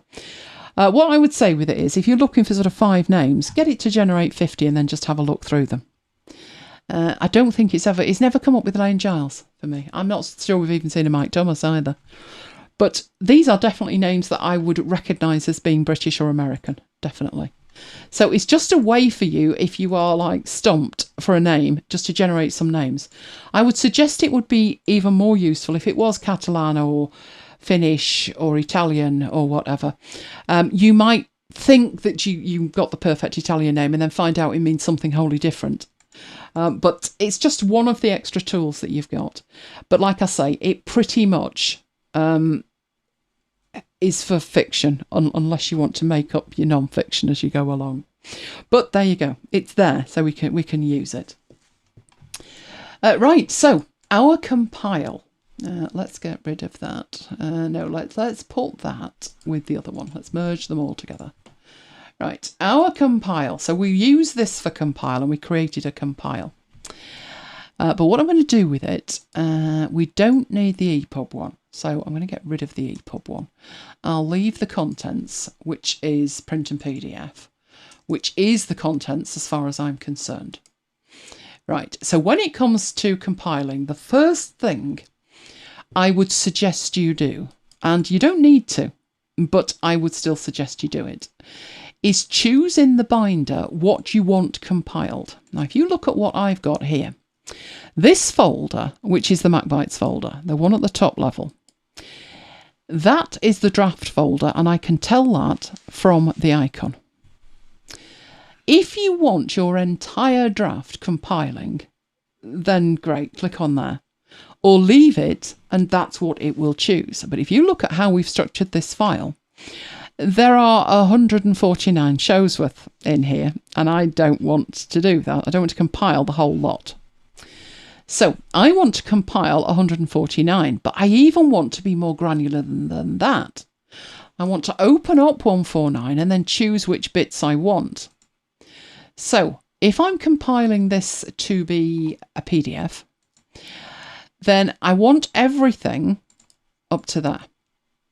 And I would actually probably do that. And that way, every single thing that's to do with that show, I have got, or I'm going to have in my compile. So the first job is to select it.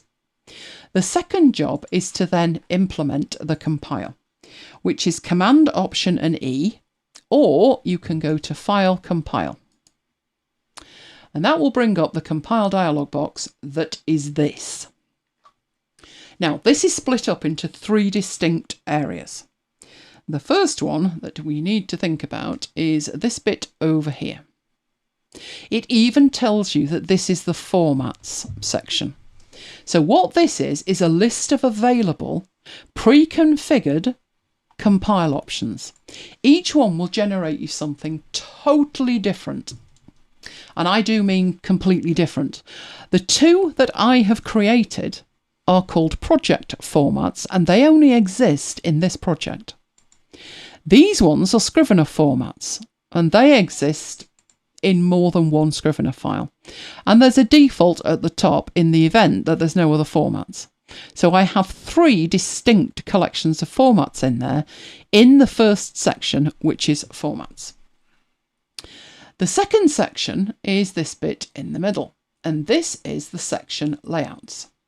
And what this is, it's going to allow you to assign a specific look to part of your document. So there's the show element, a section element. It has a piece element. So I have 3 things in there, 3 layouts.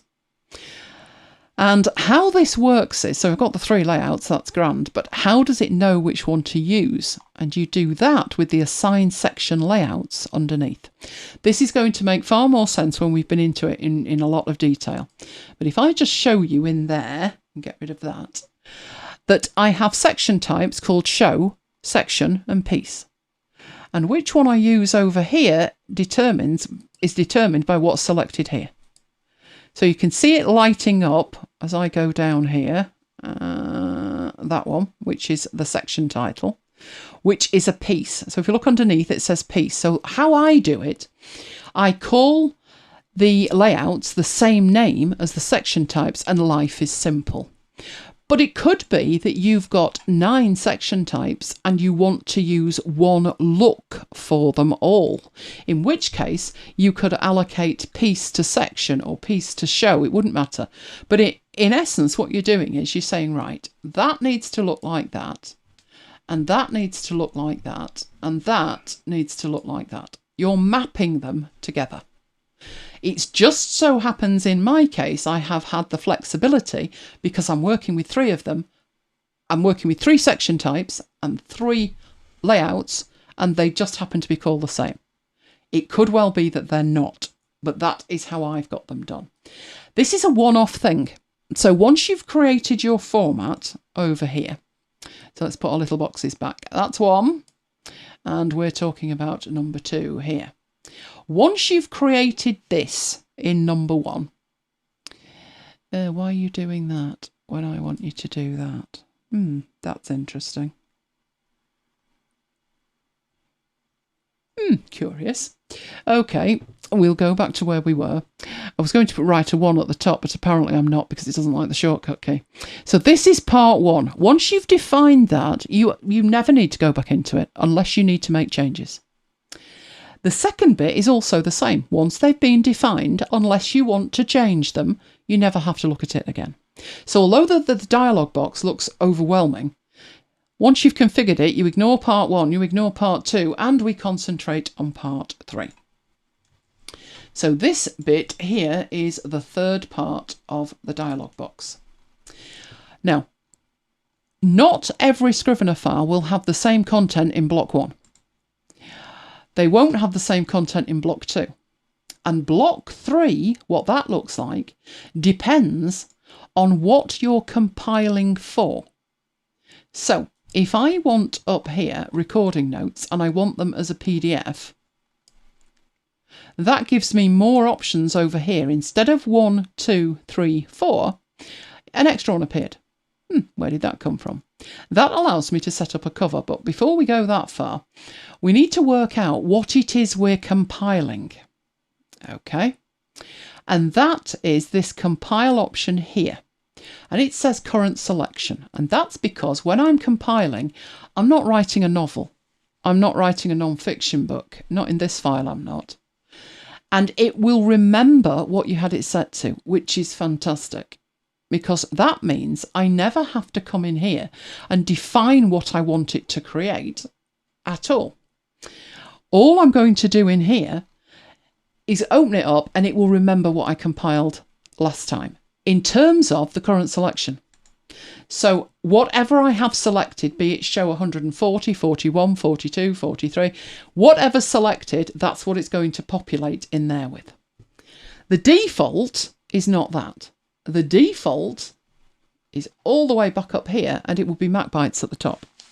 But you can see in here how that would be horrific to try and manage.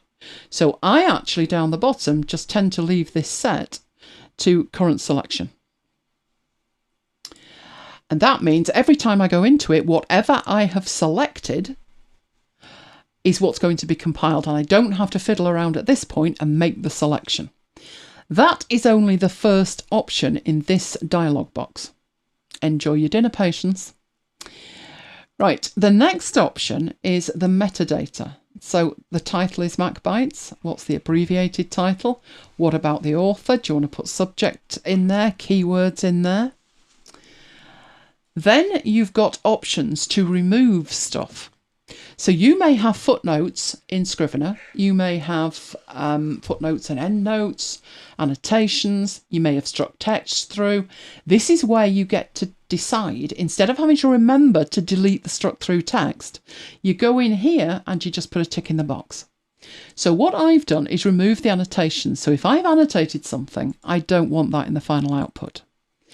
And an admin option in there is to remove the trailing space, the white space.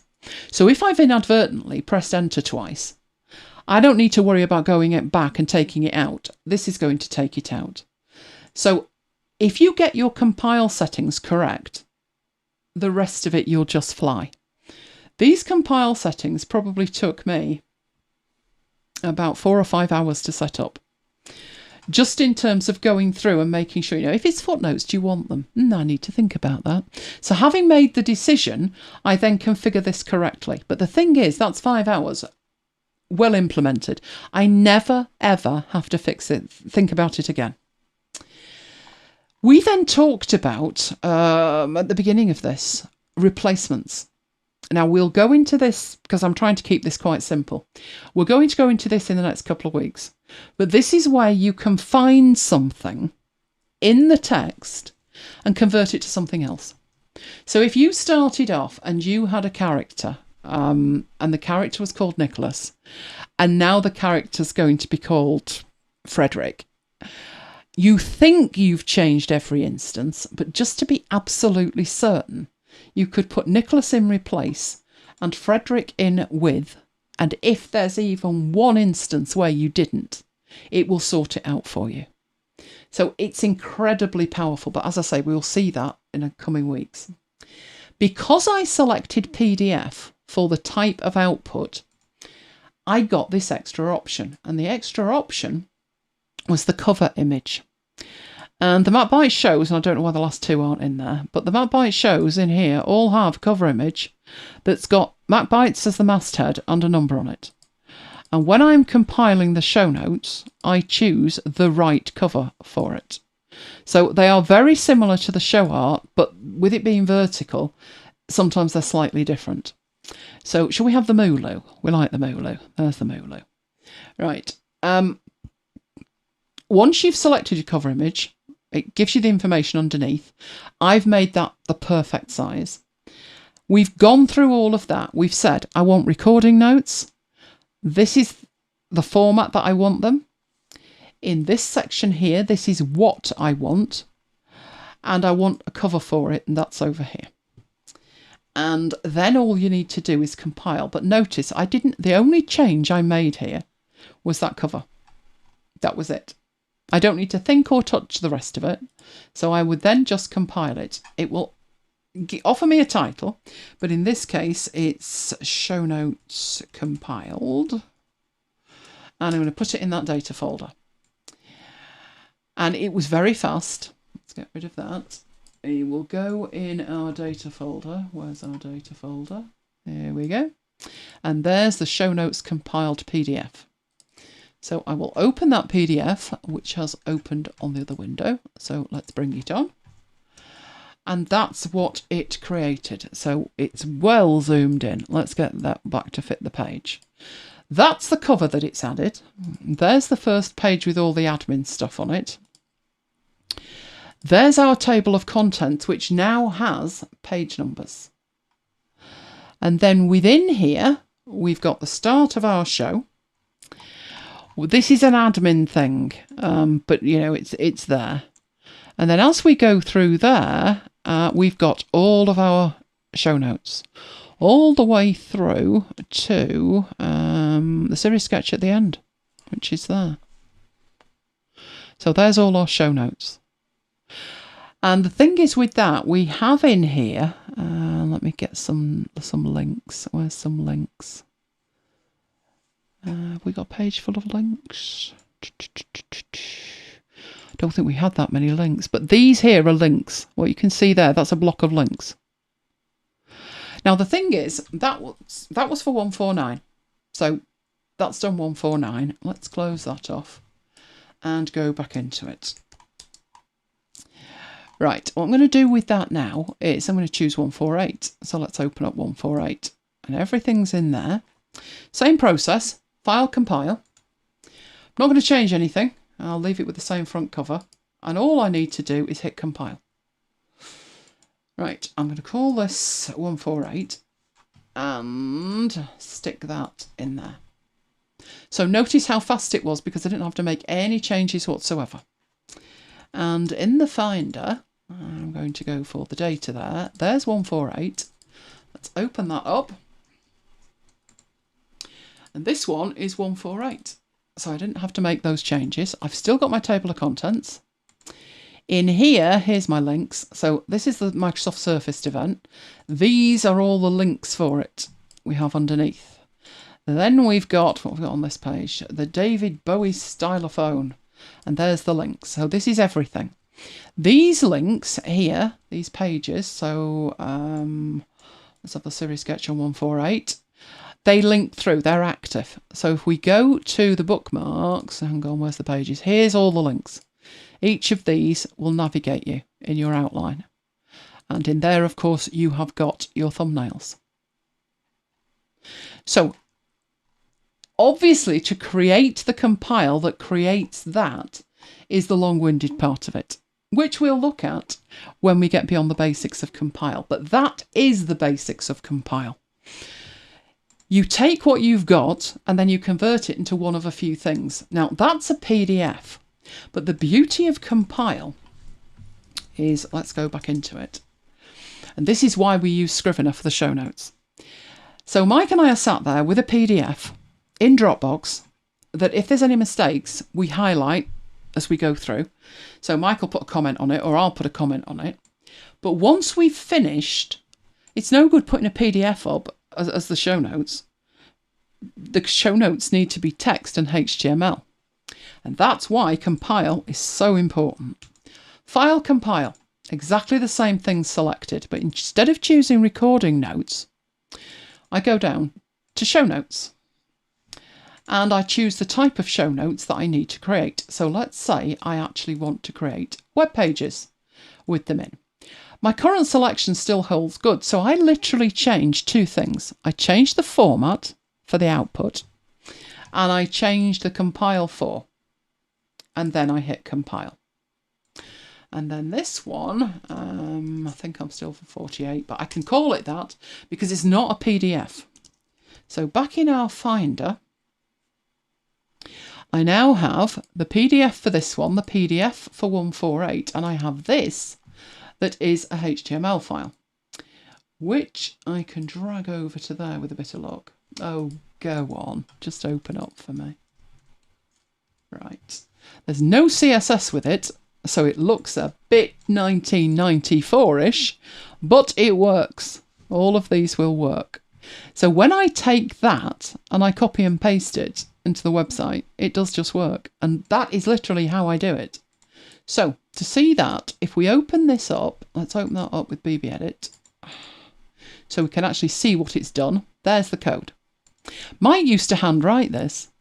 Mike loves me now, don't you? Yeah. Although you loved me before. Once more, Mike. Yes. Faster, dear boy. But all of this had to be handwritten, and the scope for mistakes was hideous. So all we need to do with it is copy it and go into Ulysses, which is where we paste it from. So I'm in there and I've got my new, so I've got an empty sheet here. And instead of pasting it, it's at this stage, this is HTML, isn't it? I'm trying to remember now how I've actually done this. I need to edit and paste from, and this is either Markdown or HTML. Let's do it from Markdown. No, that's not what it is at all. Right, let's do it from HTML. Edit, paste from HTML. And what that does is convert it into Markdown for us. So although it was output as HTML, I'm in here and I'm done. Except for this, which it doesn't understand. It needs that to be converted into a little block that it does understand. So, you always get this wrong, and so do I. Is it a code block or raw code? It's raw source code, isn't it? I think so. Yeah, I always get this wrong. I have a template, you see, and it's in the template and it works fine, but that's right. That's what it needs to be. So I then get rid of that. That's the only change I need to make. I can then hit publish, and that will actually publish it to the website. You want to see what that looks like in here, our show notes. There is the last one. So we have our green block here that has in exactly what I've put in it, and a more tag, and then we have a level 3 heading and a 4 heading and so forth. And that's exactly how we do it. But we don't sit in here and start typing it, because that way madness lies. You definitely don't want to do that. So that's the the beginnings of compile, but it literally is only the beginning. So what I'll do next week is we will go back and go right to the beginning of compile and create some of our own. We'll also have a look at the ones that are in there. And we will actually work up to doing a compile like this, one of these 5-hour extravaganzas. But we'll trim it down a bit so it doesn't take 5 hours, because that's another 5 weeks, isn't it? But hopefully you are all nicely warmed up for compile. Right, so let it strut its stuff and save all of that lot. While I heading to here. Oh, you're going to sit on the top and make me look an idiot. That's grand. That'll do. Oh, we are on to the unboxing. My desk looks like a bomb's hit it, but never mind. We'll proceed with it anyway. Right, we should be able to see this once I push some magic buttons. And would that my magic buttons were actually working at the moment. Why aren't my magic buttons working? Right, so I need to switch. I need to switch to one of the cameras. Which camera's working at the moment? That one is. Or is it? Because I've moved that. Oh no. Oh no. The camera's not moving, mate. That's not good, is it? No. I've got a fixed image. Right, we're going to have to go in and work out what's wrong with it. Darn it. Why do these cameras work whenever they feel like it? And more importantly, not when I want them to. Like my Excel. Like your Excel. Let me go over there and try again. Right.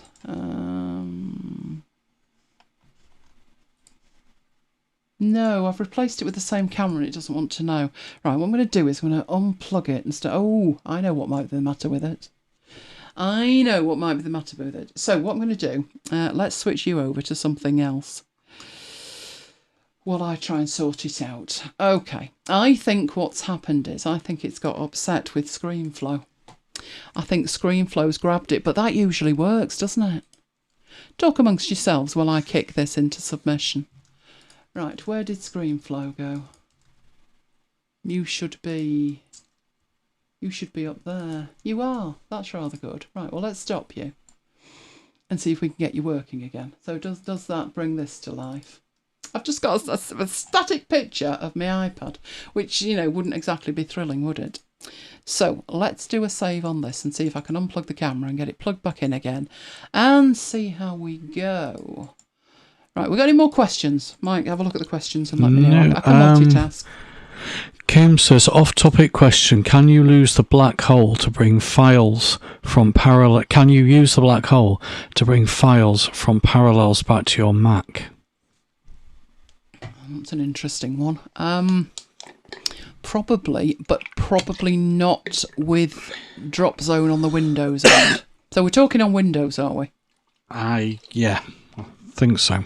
Right, let's while you're at it, sacrifice something to the tech gods.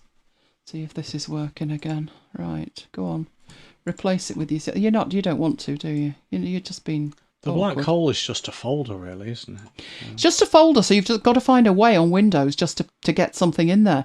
You could put a shortcut on your desktop in Windows and that would work absolutely fine. In fact, that would basically take you back to the way the black hole was configured originally with drop copy, which was exactly it went from the desktop. Oh, it doesn't like that at all, so I'm going to unplug it. All right, no, you don't like it, do you? Now you've got a red question mark. Oh, we might not be able to unbox. Oh, this would not be good. Right, let's plug you back in. How can you remember? I mean, seriously? Oh, you're pulling my chain. Right, luckily I've got 2 cameras here. You know when I said I'd fixed it, Mike, and we didn't need 2 cameras on a stick anymore? Yeah. I was lying. So now I'm using the second camera and seeing how we go. And it's got the picture from the first camera. You can't have. You're lying to me. So let's do a replace layer and go get that one. And then we'll switch it over and fingers crossed. No, it's not working. Right, where did that other camera go, Mike? Didn't I have a box with some cameras in it? Was it these? Oh, I've got another camera here. Let's get that one. This may or may not work, but it'd be so worth it if it does, won't it? So I'm unboxing a new camera. And then, Jonathan understood, didn't he? Why Elaine buying webcams in batches. Why are you buying so many webcams? Because if I don't, then we don't get an unboxing. Right, let's unplug this and see if I can get this one working. Do you know, I hate it when it was working earlier and now it's not. A bit like my Excel. A bit like your Excel. Yeah. Right, let's have a look at this and see if I can get this working. In fact, if I plug this in somewhere else, let's plug that in there. That might break something else, but you know, you never know, do you? Right, let's plug that in. And where are you going to sit? And you know I mentioned having 2 of them, now I need 3. Let's see if that works. Right. Shall we try again? 3rd time lucky. Replace with another camera. Oh, you can't see the camera at all now. She's not having much luck here, is she? Let's do that again. Oh, has everybody got their fingers crossed? Otherwise, it's going to have to be a next week tour. Peter's asked if Renee's wallet is trembling. And Renee said his wallet is slowly dying from living in Switzerland for a few weeks. Right. Yes, it's not the cheapest country, is it? Do you know it's like that other one? No, it was in Iceland. That's supposed to be hideously expensive. Right, where's the record option on here now? Where have you just disappeared to? Shall we say new and then record? Look at that. Oh, and would you believe it? The other one's working on here. I've now got 3 cameras on this, but never mind. You can never have too many cameras, can you? Right, shall we just switch and see that you can see? Let's see what the problem is first, should we? Right, there you go. Right, that's the problem. This is the problem. This is Apple gear for you, circa from what, about 2015. Right, it's a dongle. And that's what my dongle looks like for my MacBook Air, and it drives me insane. Look at it. It's ugly. It's hideous. It also means that, you know, the cable is so short here for the dongle that whether I've got it on my iPad or whether I've got it on my MacBook Air, it's still hideous. All of the cables are trailing along. These, even though they're fairly short cables, are attached to things like drives. So then you've got... Where's my drive gone? Then you've got stuff like this on top of that, and the whole thing is on your laptop or near your iPad. So my iPad is actually here. It would connect via this slot here, obviously, and I'd have all of that on the desk. So that was the problem that needed addressing. How on earth can I tidy that up? And there was an answer, and the answer is in my little box. So where's the box gone? There is the box. This is the answer to that, which is the problem. Obviously, it's still got to be plugged in, but does it need to be 5 inches from the machine? This is the answer to that. So let's open this up so you can see this. There we go. That is the answer. No, it doesn't. That is a 6 foot 6 inches cable. Not just any cable. It is at this end a USB-C, standard USB-C, which would plug into either the iPad or my MacBook Air. And this at the other, which is the magic bit. Oh yes, that bit is the magic bit. That is a female USB-C cable, which means I move it. So here is the offending item with all of this in. But what I do with that is I plug it into this end here. And go on, in you go. Come on. All right. Like that. And then this goes where the drives are, or under the desk, behind the desk. Just lose it. Just lose it, because you don't need that anymore. What you need, and only what you need at the other end, is that. And you just plug that in, which is neat and tidy, and it's like the power cable. So I've only got 2 cables coming out of my MacBook Air, and the difference I can't explain to you. It's amazing. Makes the difference between that, to me, being a laptop and just a hideous mess. The reason I waited so long to get one of these, which is just an extension cable, it's just a USB-C extension cable, but I waited so long for it because I didn't trust them. I thought it's not going to have the power. So it's not going to work. But if you actually look at this cable, you can see the bends in it, and it's really thick. So it's a braided cable. I'll put it over my hand so hopefully you can see it. Although it's a bit on the blurry side, isn't it? Hopefully you're seeing that. It's really thick.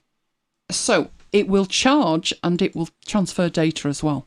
What it doesn't do well is bend that much. I mean, it can bend, obviously, but I wouldn't bend it much further than that because it's that thick. But it's fantastic. I've had it about a week. I put it in straight away, and at first I thought, is it actually going to work? You know, is the data at the other end going to transfer? And yes, it did. And then I thought, right, well, it charged something, and it did. So I'm very happy with this cable. Yay, cable. Now, before I've got all the links and that, you can post the link in if you like, Mike. There was the other thing that I was doing last week, and I showed you, I told you that I would show you what they actually were. These are called cable blocks, and they were great in their day. The idea is that you can wind a cable around here in any one of a number of configurations, which indeed you can. So, you're wondering what that bell is. It was something we took off a toy of Lola's. Right, here's a cable, and the idea of these blocks were that you could just push that into there. If you needed it going round corners, you could have it going round corners, and it was fantastic. And indeed, it was. But then it didn't stick. So the problem with this, it might work in certain situations, but at the back, and I'll admit, it's been in a while, I think I've even got extra glue on it, and it just won't stick. However, it has stuck to the side of my desk, and it's absolutely fine there. It just won't stick to the underneath of the desk. So clearly something different going on there. But I actually had two of them installed side by side with the cables coming out the front. So it basically looked like that. And I had a couple of problems with it. So that was underneath the desk. That was next to it. Cable comes out. I can shove the cable back in so it's neat and tidy. And then when I need to use it, pull it through. It was great when it was working, but there were two problems with it. Obviously, the major problem was it fell off the desk, and there's no getting it back on. It's a pain. But the other problem was this cable works great. You know, to get that out, you would actually have to pull it, and it would kind of twang out. But Apple cables, genuine Apple cables, are so skinny, they were falling out by themselves. So I'm in the process of retiring these. I think they'd work fine on the side of a desk where you put it on the side and you have these up from the floor like that. And it would work better with thicker cables. So it's not that they don't work. I think the other ones are going to work better. But that was what I had installed. And now I don't. Okay, let's transfer back to... Where did I put PowerPoint? Oh, you're still there then. Awesome. Wonders will never cease. Apart from the fact you've just disappeared. Don't do that on me. Okay. So, this is what that actually looks like. Or it would be. Why are we not doing that? iMac. There we go. So, there's two in the box. They are very, very thick. And possibly 2 meters would enable me to hide them further away. But 6 foot, not actually bad. But they are very well made. I don't think they'd snap as much as the other ones tend to snap. As it says, they're for USB-C devices. But obviously you'd have to have the kit that you're trying to plug in 6 foot away from the computer. So it's going to depend on what the kit is as to whether that makes any sense. Comes with a Velcro strap, so you can strap it off if you need to. I've got mine extended the full way. And I've got it over one side of the desk going across to the other side, which is where the equipment is. They've got it actually for monitors and stuff, which I must admit, I've not tried the monitor side of it, not needed to try the monitor side.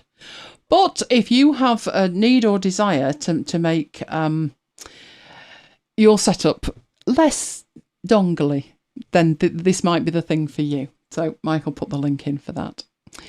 Right, what have we got coming up? Oh, we're back same time, same place next week with show 150. Ooh, be 180 soon, won't it? Mm. Yes, it'll be the 15th. We're still in British summertime, but we're lying to ourselves, obviously, because it's raining daily. And we are available on demand. You will find us on demand at youtube.com/Elaine Giles. There is a dedicated link for the After Hours playlist, which is updated every Saturday, which is macbites.co.uk/After Hours playlist. Then, of course, There's MacBites. The not inconsiderable matter of MacBites, celebrating our birthday. So the new MacBites will premiere on Tuesday at 8 o'clock UK time on MacBites FM. And we love you guys. If you love us, can you give us a like? Because it really makes a difference with YouTube. We also have 2 ways that you can keep in touch. There is my newsletter, which is elainegiles.com/VIP. And there's also the MacBites mail. All things MacBites are included in the MacBites mail, which is macbites.co.uk/macbites-mail. Then there's Slack, which we talked about earlier, which is where we carry on the conversation. Mike is going to fix it to make sure the link works, aren't you? It is working. macbites.co.uk/Slack. We would love to welcome you there with us. It's such a friendly community. We do have a lovely MacBites family there. You are all amazing. And it's fun to talk to you. So, there we go. Do we have any last minute questions? Yes. Let's have a look. What have we got? One from Brilliance in the chat. Right, let's have a look. What microphone do you use for the podcast and what did you start with? Oh, that's a good question. I started recording on the Mac with, I think it was a headset, and it won't have been an expensive one. And then, and this was back in 2006, a microphone came out from Blue, and it was like the standard, and it was hideously expensive, wasn't it? It was a Blue Snowball. So the first MacBites episodes, I had a Blue Snowball. I think you had a Blue Snowball. And I think Mikey B had a headset. And then we moved from the Snowball to the Blue Yeti. And from the Blue Yeti, I moved to, I think it's pronounced Neumann. But yeah, we've been through microphones and quite a lot of them, haven't we? And we have backup microphones as well. And I did have a backup on the desk. I think I'm backing up to the iPad at the moment. Luckily, I've never needed to use that one. But just in case, we back up to that as well. I think, didn't we do... I think we did a show where we showed you how we did the show. It was a bit meta. It would have been probably back in about show 50 to 60, something like that. Do you remember it? I do. I just don't know which one it was, but we did we published a show live. Can't remember what show number it was, but remind me, Mike, make a note and I'll find it. Right, let's have a look. Do I use a keyboard and mouse with the iPad? No, I don't. No. I use the keyboard on the screen. So the iPad that you saw tonight is an M1 iPad Pro 12.9 inch. And it's on a stand, which we can see that, can't we, from the video? Let's get the video going again. Camera. Right, let's move this out of the way and go back to that there. That's the stand it's on, which is a Lamicall. There's different sizes. What's that one? That says S on it. So that's the stand it's on, and because of the neck on it, you can change that. So if I'm watching something, I'll probably have it quite straight like that.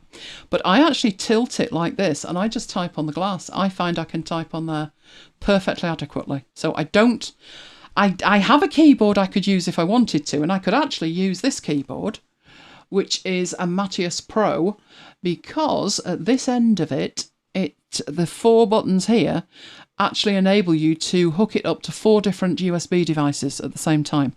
And it's a one tap to switch. So I could have it hooked up to that. I tend not to. I just tend not to. And I've never used a mouse with an iPad. Never. But that's what I do with that. Right, let's get back to there. Okay. Right, what other questions have I missed? Renee's expensive holiday.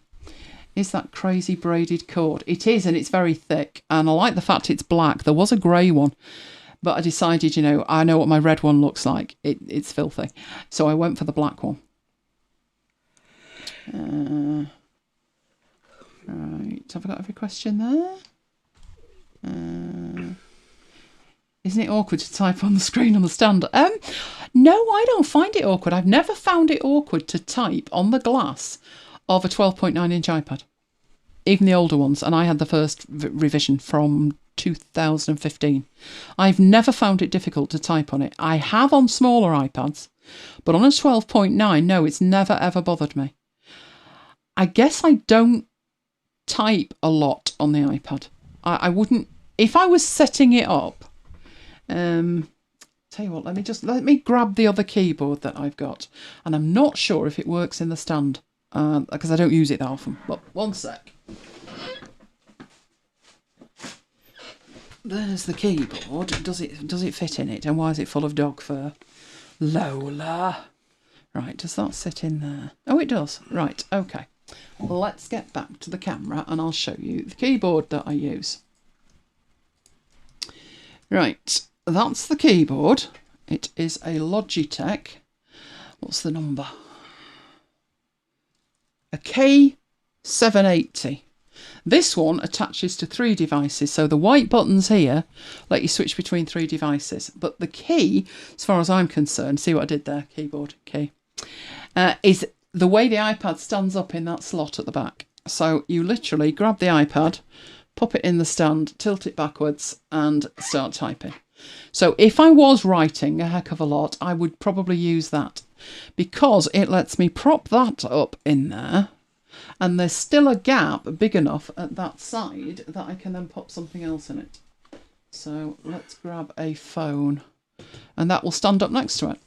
So that would then look like that. You hear it squeaking. So I'm turning it around. There we go. So that would stand up in there too. You know, for all the notifications that I've banned because I don't want notifications. So that's what I would probably use if I was typing a lot. The one thing I'll say about that keyboard, it's got round keys, which is quite weird. I find that quite weird. The other thing with it is, in order to hold an iPad like this one, that's the 12.9 inch, this keyboard must weigh about 3 stone. It's really heavy, really heavy. But it's a good keyboard to type on. Don't use it as often as I'm saying, because I would probably use that. Another thing I'd do with this, if I was particularly doing that, is, let's open the other magic drawer. Where did they all go?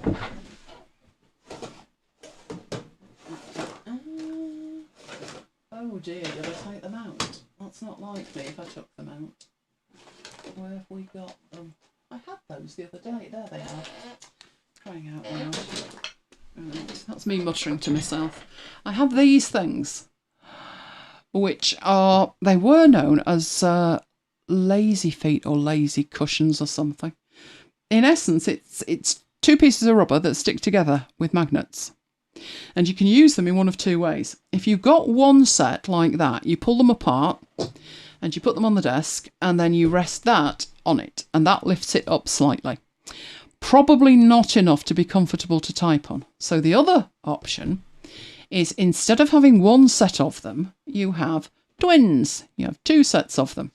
And you just pop them down as they are and then put it on there and it lifts it up a lot more. So we're looking at a gap underneath, you know, of double height. And I can quite happily type on there. And the beauty of those things is I take them with me in the laughable day. When I used to go out, long time ago, when I used to go out, and they're really easy to just pop in your bag and flexible so you can use them in different ways.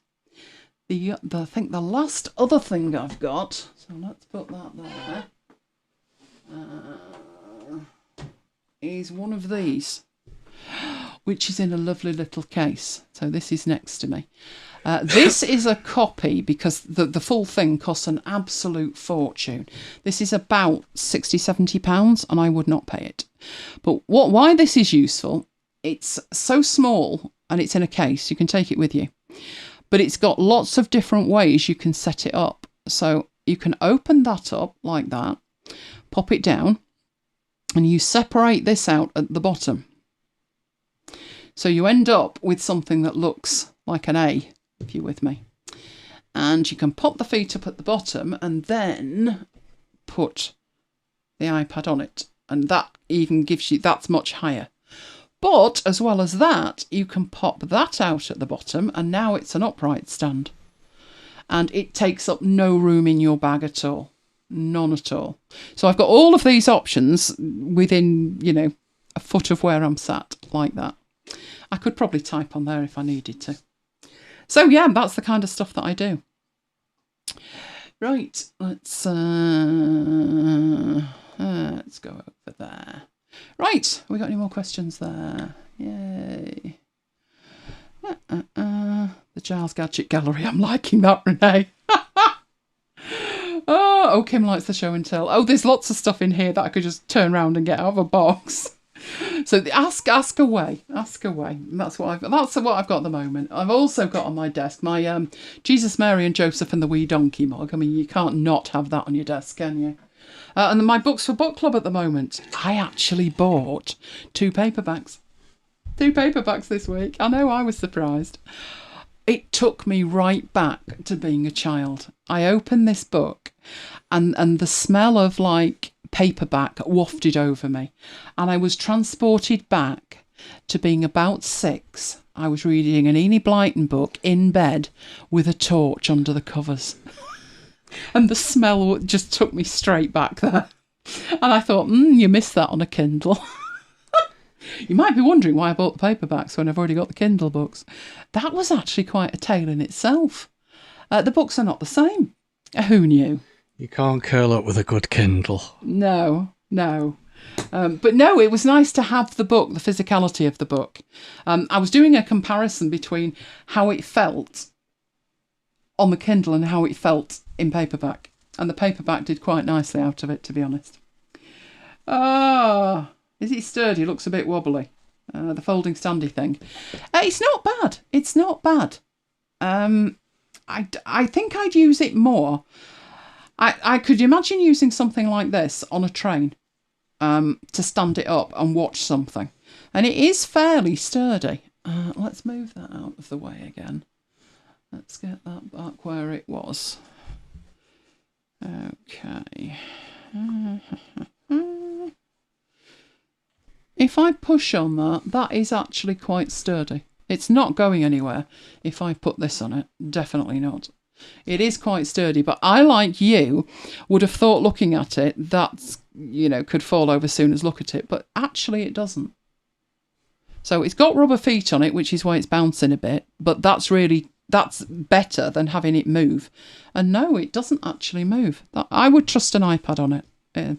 That's a copy of, what's that company called? Is it 12 South? Yeah. It's a copy of one anyway, and it's identical. The difference is this branding that's on it, which doesn't do it any favours, to be honest. And I looked at this thing and I thought, you've got to be kidding me. It was like £70. And I thought, there's no way. And then I read a review, or I heard a review from Andy Ignatko. And he said these were fantastic. And I thought, well, I'd give it a go, but not at that price. And then I found this one, and this was reduced to something like £4. And it is fairly heavy. The weight is in it, that's for sure. So I gave it a go. And it's just one of the options that I've got. Obviously, I've got a million other stands kicking around. I mean, right next to me. I got one of those. Yes, you have. Yeah. This is the one that I use most at the moment, which is this Lamicall thing. But I've got another one, which is, I think that was a Lamicall. Yeah, that's an A1 stand, which is black, mainly for the phone, but it will take the iPad. And the thing with these is, this moves. So if you want, you might think to yourself, why on earth would you want it that high? But I have it set like that, which is way too high, when I'm using my phone as an audio recorder. So I would probably have it even higher than that. About that level is where I would have it, which if you look at that, let's get the iPad out of the way. Far too many toys around here. Right, let's move that back.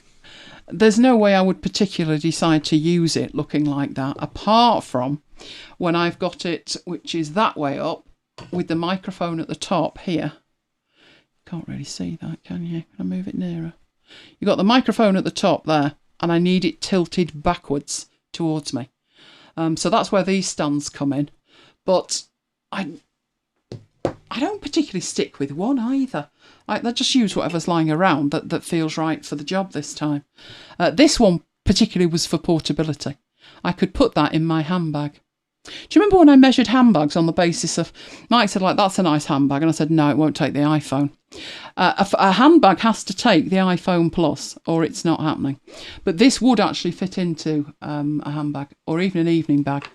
And I have been known to go to a do and watch a match, haven't I, at the same time? Me too. As has Mike. We're really popular at do's. Actually, we are, aren't we? Do you remember, what was his name, the old guy? Well, got his 50-year-old scroll and died. Brian. Oh, yeah.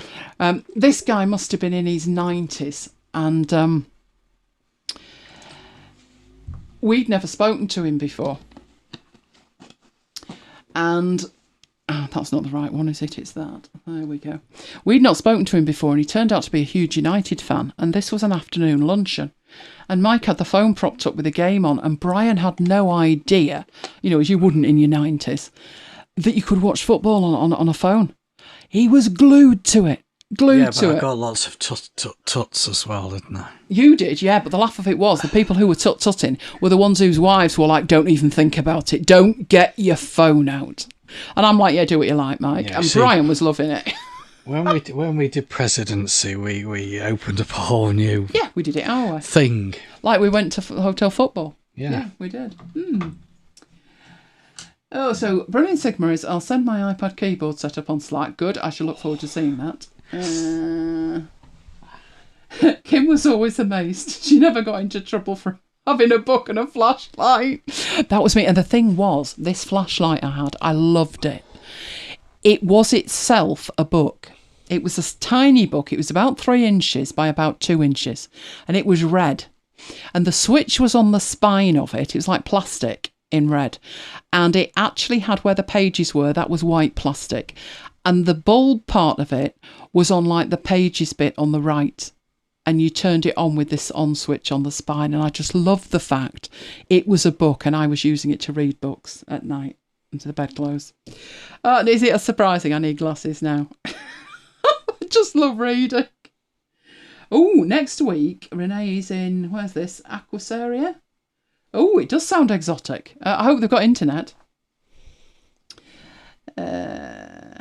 I think Renee's on his world tour. He could be anywhere, couldn't he? He could be absolutely anywhere.